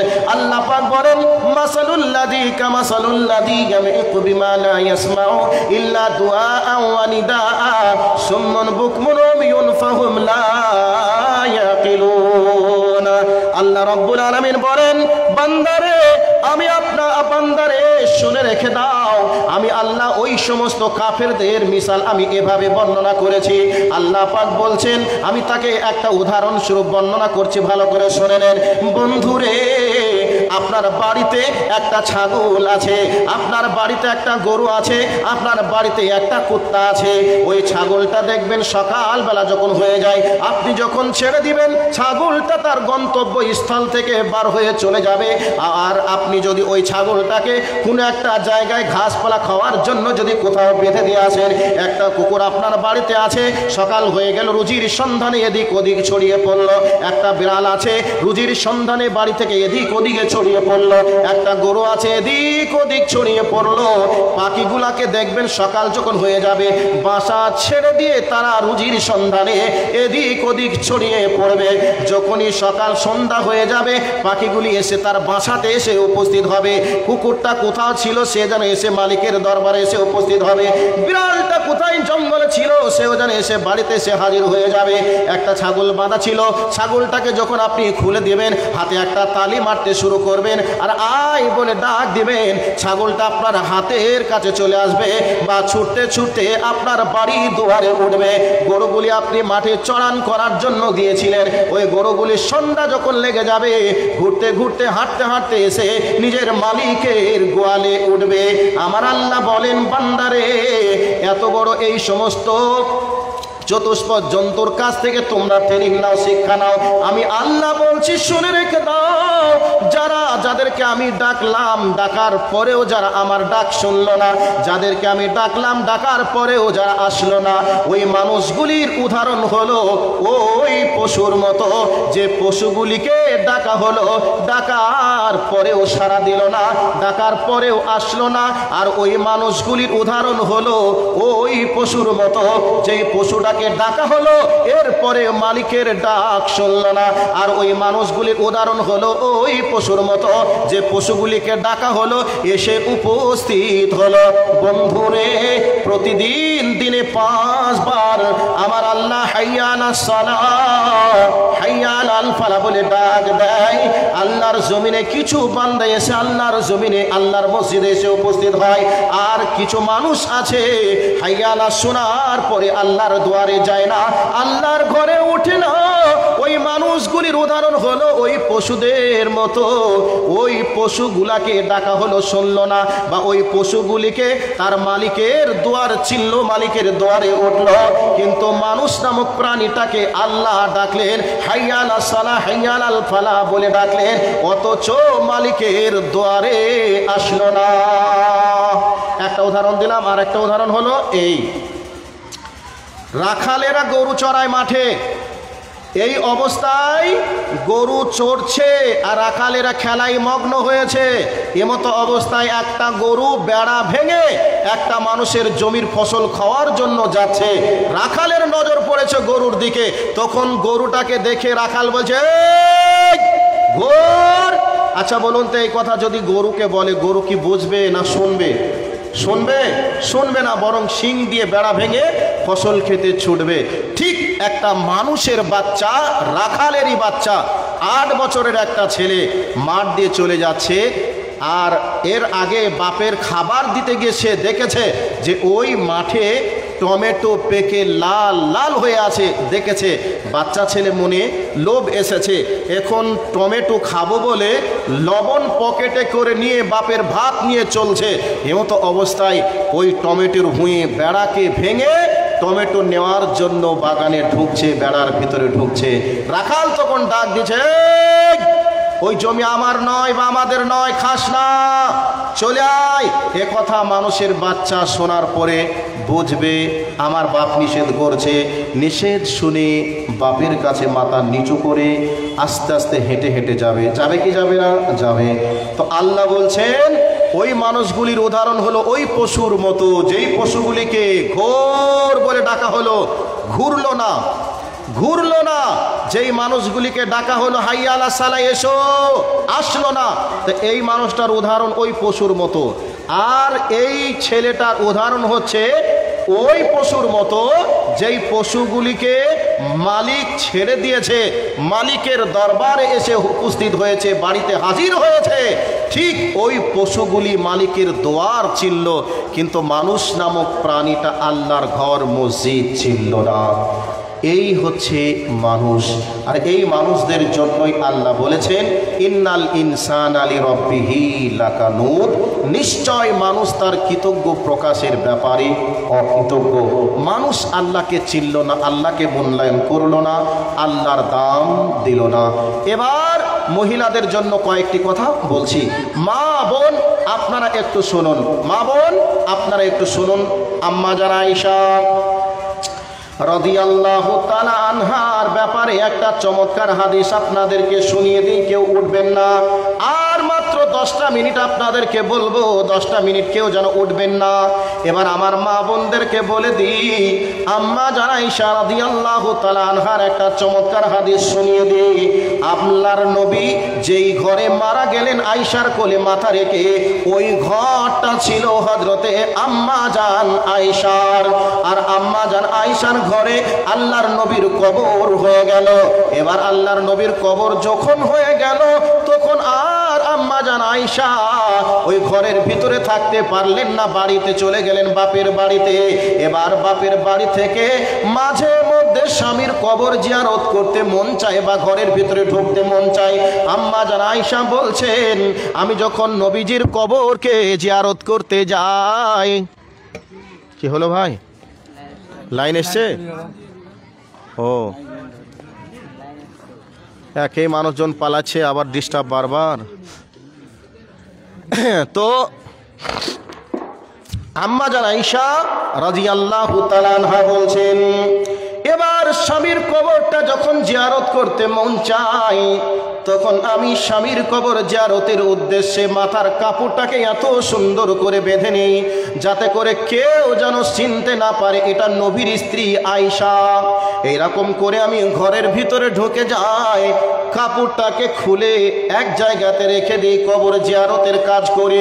কবর জিয়ারত হয়ে যায়, আমি বাড়ির দিকে পূর্বের মতো কাপড়টাকে পরে আবার বাড়িতে চলে যাই। এই করতে করতে হযরতে আবু বকর রাদিয়াল্লাহু তাআলা আনহু মারা গেলেন। আল্লাহর নবীর পাশেই তারও কবর হয়ে গেল। তাহলে নবীজি হলেন আয়েশার স্বামী, আর হযরতে আবু বকর হলেন আয়েশার পিতা। আয়েশার আবু বকরের কাছে বাপ হিসাবে পর্দার বিধান ছিল না, স্বামীর কাছে স্ত্রীর পর্দার বিধান ছিল না।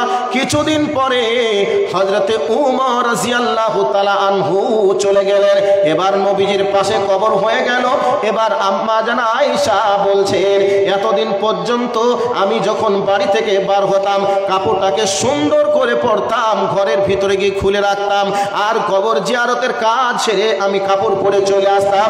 কিন্তু যেদিন থেকে হযরতে উমর মারা গেলেন, যেদিন থেকে উমরের কবর হয়ে গেল সেই দিন থেকে ঘরের ভিতরে গিয়ে আর আমি আমার মাথার হিজাবকে খুলতাম না।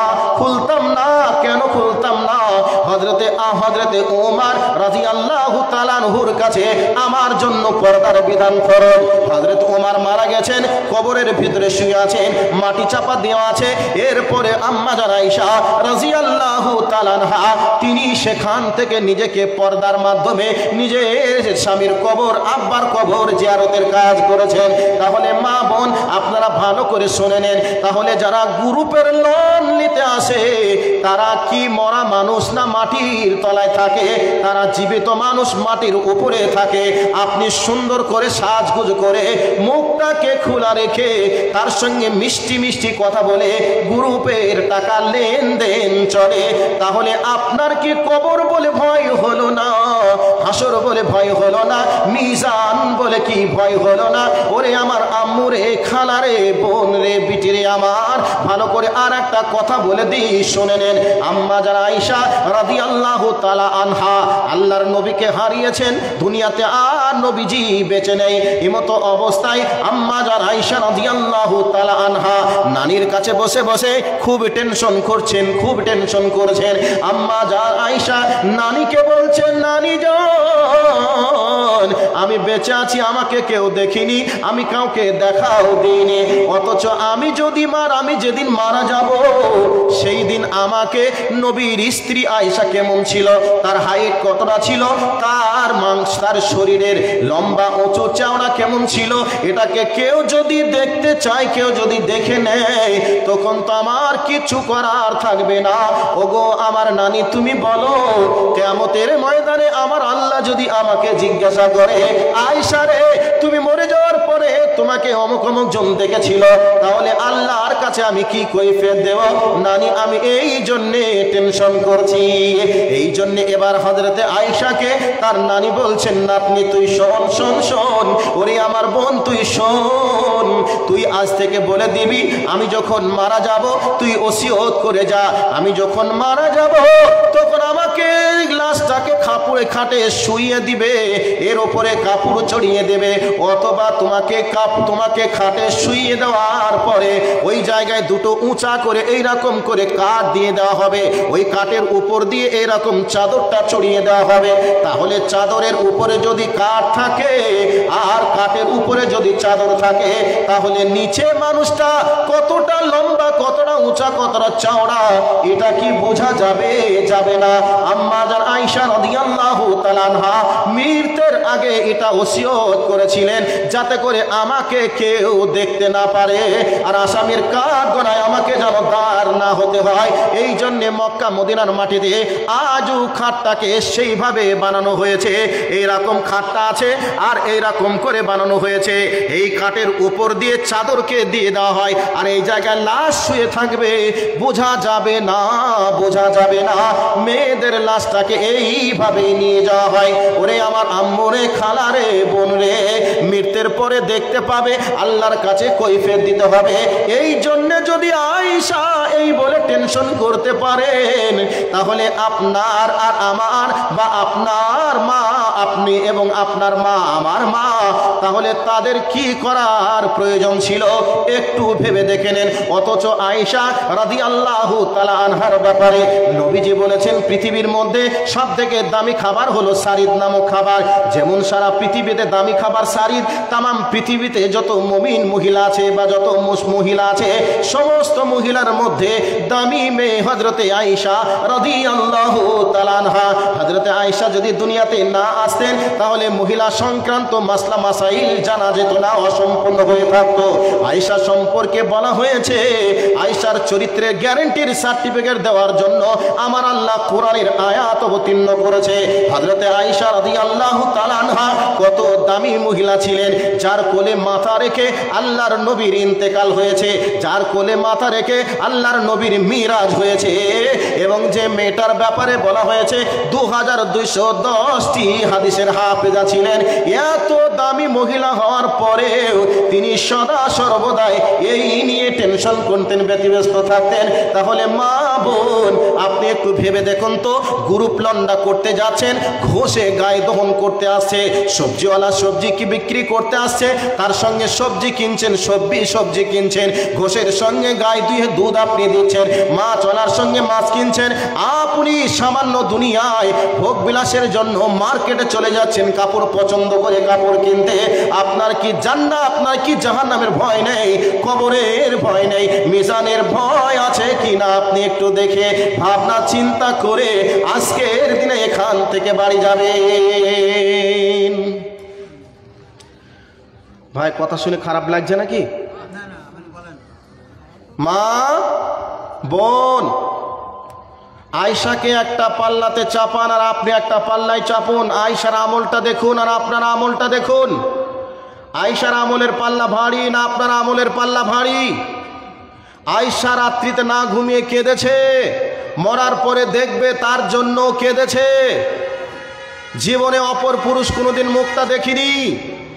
যেই আয়েশার চরিত্রের গ্যারান্টির কার্ড দেওয়ার জন্য আল্লাহ কোরআনের আয়াত অবতীর্ণ করলেন, যেই আয়েশা 2210টা কোরআন হাদিসের হাফেজা ছিলেন, যে আয়েশার প্রসঙ্গে নবীজি সার্টিফিকেট দিলেন সমস্ত মহিলার মধ্যে দামি মহিলা হযরত আয়েশা, তাহলে সেই মেয়েটা যদি কবরের ভয়ে নিজেকে এত নিয়ন্ত্রণ করতে পারেন, তাহলে আপনি গ্রুপ লন দেখতে, গ্রুপ লন করতে, ঘোষের সঙ্গে দুধ দহন করতে যান কি করে, মার্কেটে কাপড় ক্রয় করতে যান কি করে? অসম্ভব হতে পারে না।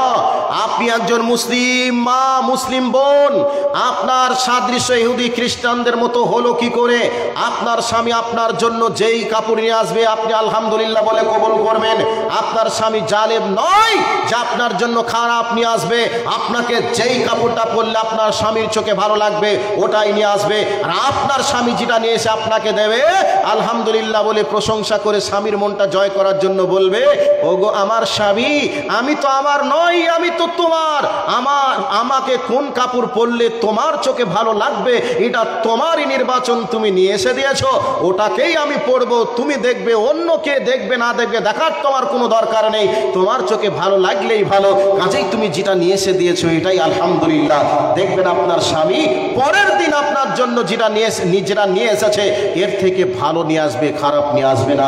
আর স্বামী যদি 1000 টাকা 2000 টাকা দিয়ে নিয়ে আসার পরে আপনি যদি আপনার স্বামীর জন্য বলে, দেখো তো তোমার চোখে ভালো জিনিস পছন্দ হয় না, রিজওয়ানের ভাব কত ভালো ভালো নিয়ে আসে, এমনটা যখন বলবেন তখন আপনার স্বামীর মনটা একবারে জ্বলে বিষ হয়ে যাবে, আর দুঃখ করে বলবে, হারে তুই আমার সংসার করবি আর রিজওয়ানের বাপ কি নিয়ে আসবে তুই তাই দেখে বেড়াবি। তখন তার মনে খারাপ লাগবে, ভালো লাগবে না, দুঃখ চলে আসবে। সেই জন্য আপনার জন্য যেমন নিয়ে আসবে তেমনই নেবেন, স্বামী যেভাবে চলতে বলবে সেভাবেই চলবেন, সংসার সুখের হবে, আনন্দের হবে, খুশির হবে। সেই জন্য আপনাদেরকে বলছি, এটা হচ্ছে 5 মিনিট আপনাদেরকে যুদ্ধের ময়দানে বন্দী রাখলাম, নারী পুরুষ আবাল বৃদ্ধা বনিতা সকলকেই। 5টা মিনিট এই ময়দান থেকে কেউ উঠবেন না, 5 মিনিট কেউ উঠবেন না। যদি কেউ উঠেন তাহলে জানতে হবে উবাই বিন সুলুলের আপন খালাতো ভাই। উবাই বিন সুলুল ছিল মুনাফিকদের সর্দার। তো এই 5 মিনিট আপনাকে যুদ্ধের ময়দানে আবদ্ধ করলাম। 5 মিনিটে কেউ যদি যুদ্ধের ময়দান থেকে উঠে তাহলে জানতে হবে মুনাফিকের স্বভাব কারোর ভিতরে আছে। নবীজি বলেছেন মুনাফিকের আলামত 3টে, পরোক্ষভাবে 6টির কথাও বলা আছে। তার মধ্যে একটি হলো যুদ্ধের ময়দান থেকে পালিয়ে যাওয়ার বৈশিষ্ট্য হচ্ছে মুনাফিকের। তো এই বৈশিষ্ট্য কারো ভিতরে যদি থাকে পাছার হাড় পর্যন্ত কটকট করে কামড়াবে, উঠবেই। আর যদি ওঠে তাহলে দেখবেন যদি কোনো দিন ইসলামের জন্য জীবন দেওয়া লাগে এই মালটা দেখবেন ময়দান থেকে পালিয়ে যাবে। সেই জন্য আপনাদেরকে বন্দী রাখলাম 5 থেকে 7টা মিনিট কেউ উঠবেন না। তবে উঠবেন প্রস্রাব আর পায়খানা যদি বেগ থাকে তাহলে উঠে যাবেন, তার আগে কেউ উঠবেন না। এবার আপনাদেরকে বলছি, আজকের আয়োজিত সভার স্থান হচ্ছে মাদ্রাসা প্রাঙ্গণে, মাদ্রাসার উন্নতি করবে, তাই না? মাদ্রাসার গভর্নমেন্ট কারা? একটু হাত তুলুন তো ভাই, কারা? একটু মুখ খুলে আওয়াজ দেন, কারা? ভাই মাদ্রাসার গভর্নমেন্ট হচ্ছেন আপনারা। স্কুল কলেজ ইউনিভার্সিটি চলছে সরকারের টাকাতে, আর মাদ্রাসাগুলি চলছে আপনাদের টাকাতে।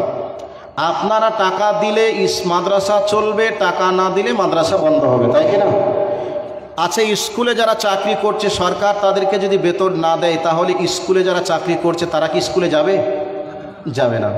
তো মাদ্রাসায় যারা পড়াচ্ছে তাদেরকে যদি আপনারা বেতন না দেন, তাহলে কি মাদ্রাসায় তারা পড়াতে আসবে? আসবে না। এই জন্য বলেছি মাদ্রাসার গভর্নমেন্ট কারা? আপনারা। তো এই মাদ্রাসাকে চালাতে গেলে কিছু টাকা পয়সা লাগবে। তো মাদ্রাসা আপনাদেরকে কি দিয়েছে? মাদ্রাসা আপনাদেরকে অনেক দিয়েছে। সবথেকে বড় কথা, সবথেকে বড় জিনিস হলো এটাই, মাদ্রাসা যদি না থাকতো আল্লাহকে চিনতে পারা যেত না। আর আল্লাহকে যদি না চিনতেন তাহলে ইহুদি খ্রিস্টানের মধ্যে, এই ভাই জেনারেটরটা চললে কি অসুবিধা আছে? কয় লিটার তেল খাবে? অশান্তির কাজ তো বারবার। কটা বাজলো গো? শেষের দিকে চলে এসেছে। তো আপনাকে একটা কথা বলছি। আচ্ছা, একটু পরে বলবেন। আপনাকে রিকোয়েস্ট করছি যে আপনাকে কাগজ দিচ্ছে সেই কাগজটাকে পড়েন, কাগজটাকে পড়েন। পড়েছি তো।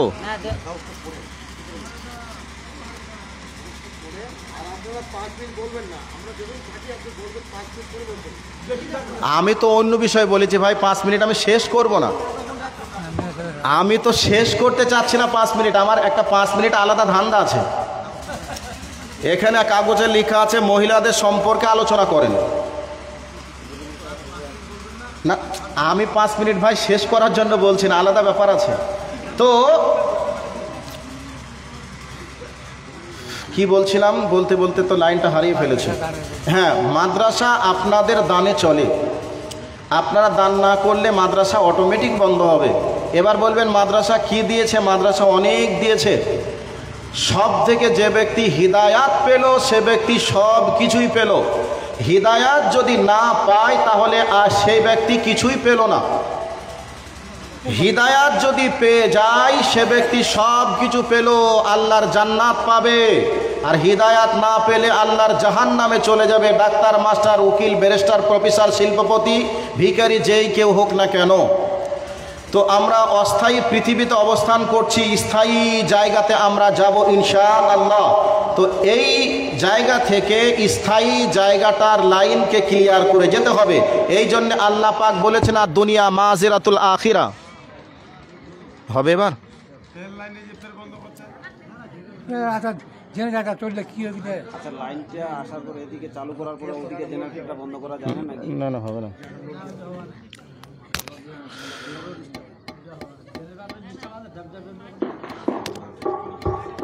তো বলছিলাম অস্থায়ী পৃথিবীতে আছি, স্থায়ী জায়গাতে আমরা যাব। ওই স্থায়ী জায়গার জন্য আল্লাহ বলছেন এ দুনিয়াটা হলো স্থায়ী জায়গার প্রস্তুতির স্থান। এই জায়গা থেকে আপনি যেমন প্রস্তুতি নিয়ে যাবেন ওই জায়গাতে স্থান আপনার তেমন হবে। যদি ছাত্র পড়াশোনায় প্রস্তুতি গ্রহণ করে পরীক্ষায় বসে, পাস করবে, ফার্স্ট ডিভিশন পাবে, স্কলারশিপ মার্কস পাবে। আর যদি প্রস্তুতি ঠিকমতো না নেয় তাহলে মোটা মোটা রসগোল্লা খাবে, আর রেজাল্টের সময় মোটা মোটা রসগোল্লা নিয়ে বাড়ি আসবে, আর লোকের কাছে সে অপমানিত হবে। ঠিক এই জায়গাটা হচ্ছে প্রস্তুতির স্থান, এটা আল্লাহ বলেছেন। তো আমরা এ মাদ্রাসার জন্য আমাদেরকে এ মাদ্রাসা অনেক কিছু দিয়েছে, যেটা পাওয়ার কারণে আল্লাহকে চিনতে পেরেছি, রসুলকে চিনতে পেরেছি, হালাল হারাম সম্পর্কে কম বেশি জ্ঞান আমাদের রয়েছে। সেই জন্য এ মাদ্রাসাকে টিকে রাখতে হবে। এ মাদ্রাসার গুরুত্ব জাতির কাছে অপরিসীম। সেই জন্য এ মাদ্রাসাকে টিকে রাখার জন্য আল্লাহর কোন বান্দা আছেন বা বান্দে আছেন। আমার ভাই আব্দুল হান্নান সাহেব অনেক কিছু নিয়েছেন, দিয়েছেন। আপনাদের কাছে আমি শেষের বেলা একজনের কাছে দাবি করব, কেউ কে আছেন যিনি 5,000 টাকা দিবেন? এবার একটা কথা আপনাকে বলছি, মা বোন আপনাকে বলছি, শুনে নেন। মা বোন, আপনাদের এখন চাদর বিছাতে হবে না, আপনারা বসুন, আমি বলবো তারপরে। আল্লাহর নবী যুদ্ধে যাবেন, এমতো অবস্থায় একজন মেয়ে আল্লাহ রসুলের কাছে আসলেন, এসে বলছেন ইয়া রাসূলুল্লাহ আপনি যুদ্ধে যাবেন? তো মেয়েটা বলছে, রসুল বলছেন যে হ্যাঁ। মেয়েটা তখন বলছে আমার কোলে 6 মাসের বাচ্চা আছে, বাচ্চাটাকে নিয়ে আপনি যুদ্ধের ময়দানে যান। তো মেয়েটার কথা শুনে রসুল বলছে, মা তুমি কি মনে করছো বাচ্চাকে আদর করে চুমা দেওয়া যায়, আনন্দে খেলা যায়, সেরকম কি যুদ্ধের ময়দান তুমি মনে করো? মেয়েটা তখন বলছে, রাসূল আল্লাহ, এই জন্য আমি বলছি না, বরং আপনাকে আমি এই জন্য বলছি আপনি যুদ্ধের ময়দানে আমার বাচ্চাটাকে নিয়ে যাবেন। বেঈমানের আপনাকে তীরের আঘাত করবে, ডেগারের খোঁচা মারবে, বল্লমের আঘাত করবে, এই অবস্থাতে আপনি আমার বাচ্চাটাকে ঢালের মতো করে ব্যবহার করবেন। তীরের আঘাত, ডেগারের খোঁচা আমার বাচ্চার কলিজায় লাগবে, শরীরে লাগবে, আমার ছেলে এপুর ওপুর হয়ে মারা যাবে, আপনার শরীর হেফাজতে থাকবে, বিনিময়ে আমি শহীদের মা হয়ে কিয়ামতের ময়দানে জান্নাত যেতে পারবো। তাহলে রসুলের প্রতি ভালোবাসা কত ছিল, জান্নাতের লোভ কত ছিল। তো মা ও বোন, আপনাকে বললাম 2 নম্বর পয়েন্ট। কিছুদিন আগে আমরা দেখলাম সোশ্যাল মিডিয়ার মাধ্যমে ফিলিস্তিনি একজন যুবক, সেই যুবক চকলেট বিতরণ করছে। জনগণ জিজ্ঞাসা করলো, কঠিন মুহূর্তে লাশের মিছিল চলছে, এই অবস্থায় আপনি চকলেট বিতরণ করছেন কোন আনন্দে? যুবক বলছে, ভাই আমার 4টা ছেলে, 3টা শহীদ হয়ে গেছে, আমার স্ত্রী সহ, আমার স্ত্রী এবং আমার 3টা ছেলে শহীদ হয়ে গেছে, আমি 3 শহীদের পিতা, আর আমার স্ত্রী এখন শহীদ, শহীদের আমি স্বামী, এই জন্য আমি চকলেট আনন্দে বিতরণ করছি। কিয়ামতের মাঠে আমি শহীদের স্বামীর কাতারে দাঁড়াবো, আর 3 সন্তান শহীদের পিতা হিসাবে আল্লাহর জান্নাতের মেহমান হব। জোরে বলুন নারে তাকবীর। এই চেতনা, এই ঈমান স্পিড যাদের আছে, তাদেরকে কোনোদিন কোনো অস্ত্রের ভয় দেখিয়ে কি পরাজয় করা যাবে না। সেই জন্য বললাম ভাই, নিজের 3টা সন্তানকে হারিয়ে আনন্দেই চকলেট বিতরণ করছে। মা তার সন্তানকে উৎসর্গ করতে চাচ্ছেন, আল্লাহ রসুল বেঁচে থাকবে, রসুলকে দেখব, পরকালে সন্তান মারা যাবে বলে আমি শহীদের মা হিসাবে জান্নাত পাবো। এই ভালোবাসা যদি তাদের থাকতে পারে, তাদের বিনিময়ে আজকে কোরআন এসেছে, কোরআন পেয়েছি। কোনো মা কি আছেন, কোনো বোন আছেন যিনি বলবেন সেই মা তার সন্তানকে শহীদ হিসাবে আল্লাহ রসুলের কাছে ওয়াকফ করে দিতে পারে? আমি কি 500 টাকা, 1000 টাকা দিতে পারবো না? আপনার কাছে নেই, আপনি লিখে দিবেন, 5 দিন, 10 দিন, 20 দিন পরে দিবেন। আর কোনো যুবক ভাই, বন্ধু, বাবাজি আছেন, যেই যুবকের কথা শুনে আপনার মন প্রাণ কি কাঁদলো না? যেই যুবক 3টা ছেলেকে হারিয়ে চকলেট বিতরণ করছে আনন্দে। একজন কেউ কে আছেন যিনি 5টা 1000 টাকা দিবেন, 5টা 1000 একবার নারায়ে তাকবীর আওয়াজ দিব, একবার উঠে বলবেন আমি 5000 টাকা দিব। আর এখান থেকে এই আওয়াজ যেন সেই ইসরায়েলের নরপশু নিতা নাহিয়া যেন শুনতে পায়, যে ভারতের মাটি থেকে, কদমডাঙ্গার মাটি থেকে, মাদ্রাসা প্রাঙ্গণ থেকে নারায়ে তাকবীর দিয়ে আমার চেয়ারকে দখল করার জন্য হুঙ্কার দিচ্ছে, এটা যেন বুঝতে পারে। সেই আওয়াজ আপনাদের দিতে হবে। জনে বলেন নারায়ে তাকবীর, নারায়ে তাকবীর। কেউ কে আছেন 5টা 1000 টাকা একজন দিবেন? ভাই কাছে না থাকলে আপনি 10 দিন, 1 মাস পরে দিবেন।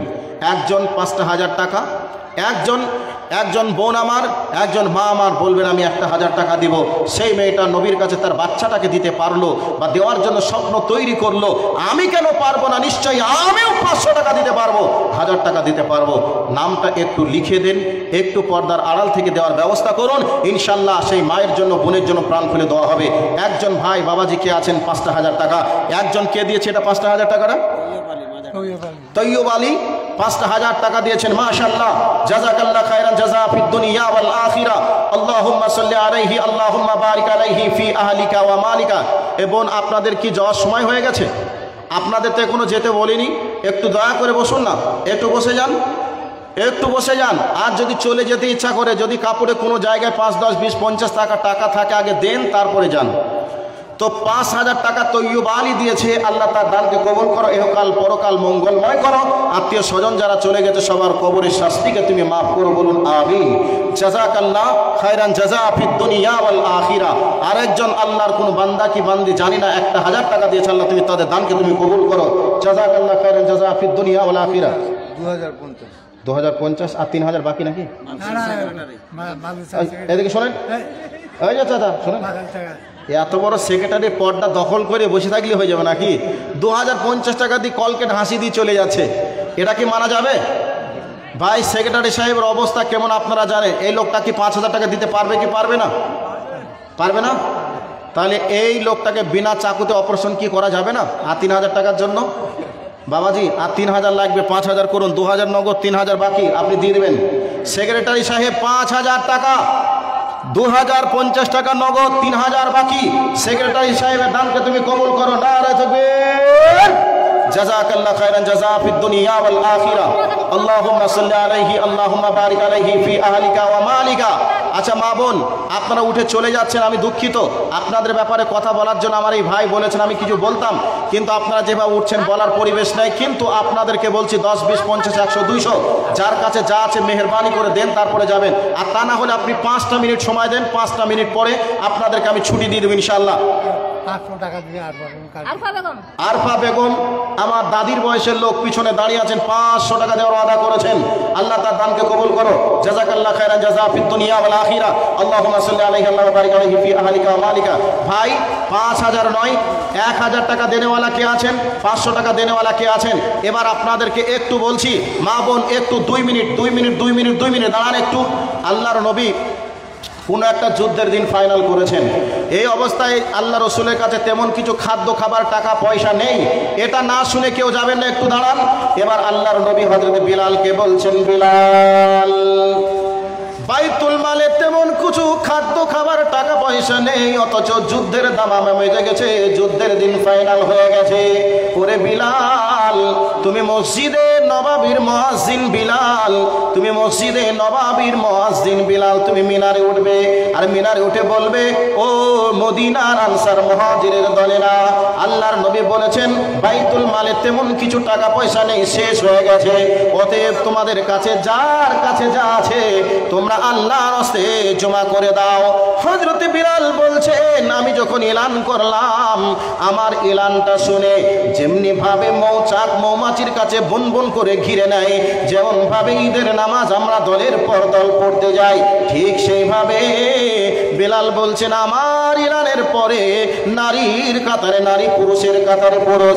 কেউ হাতের চুড়ি দিল, কানের কানবালা দিল, নাকের নাক ছাপে দিল, আর পুরুষেরা যার কাছে যা ছিল তাই নিয়ে আমার কাপড়ে হাজির করে দিল। ওরে আমার আম্মরে, খালারে, বোন রে, আপনাদেরকে বলছি, ওরে আমার যুবক ভাই আপনাদেরকে বলছি, এখানে যারা রয়েছেন বসে, নারী পুরুষ নির্বিশেষে সকলকে বলছি, আমি আপনাদের মাদ্রাসার জন্য এলান করছি। যারা 5000 দিয়েছেন, 500 দিয়েছেন, 1000 দিয়েছেন, 100 দিয়েছেন, সবাইকে বলছি, আপনাদের কাছে বলছি 1400 বছর পূর্বের ইতিহাস। হযরতে বিলালের এলানের পরে কেউ বাকি ছিল না, যার কাছে যা ছিল দিয়েছিল। আজকে এই কদমডাঙ্গা মাদ্রাসার ময়দানে আপনাদেরকেও এলান করলাম, এই এলানের পরে একজন কেউ বসে থাকবেন না, যার কাছে যা আছে আল্লাহর হস্তে দিবেন। এবার আমি একবার নারায়ে তাকবীর দিব, যার কাছে যা আছে এসে, আমি মুসাফির হালাতে রয়েছি, বিশ্ব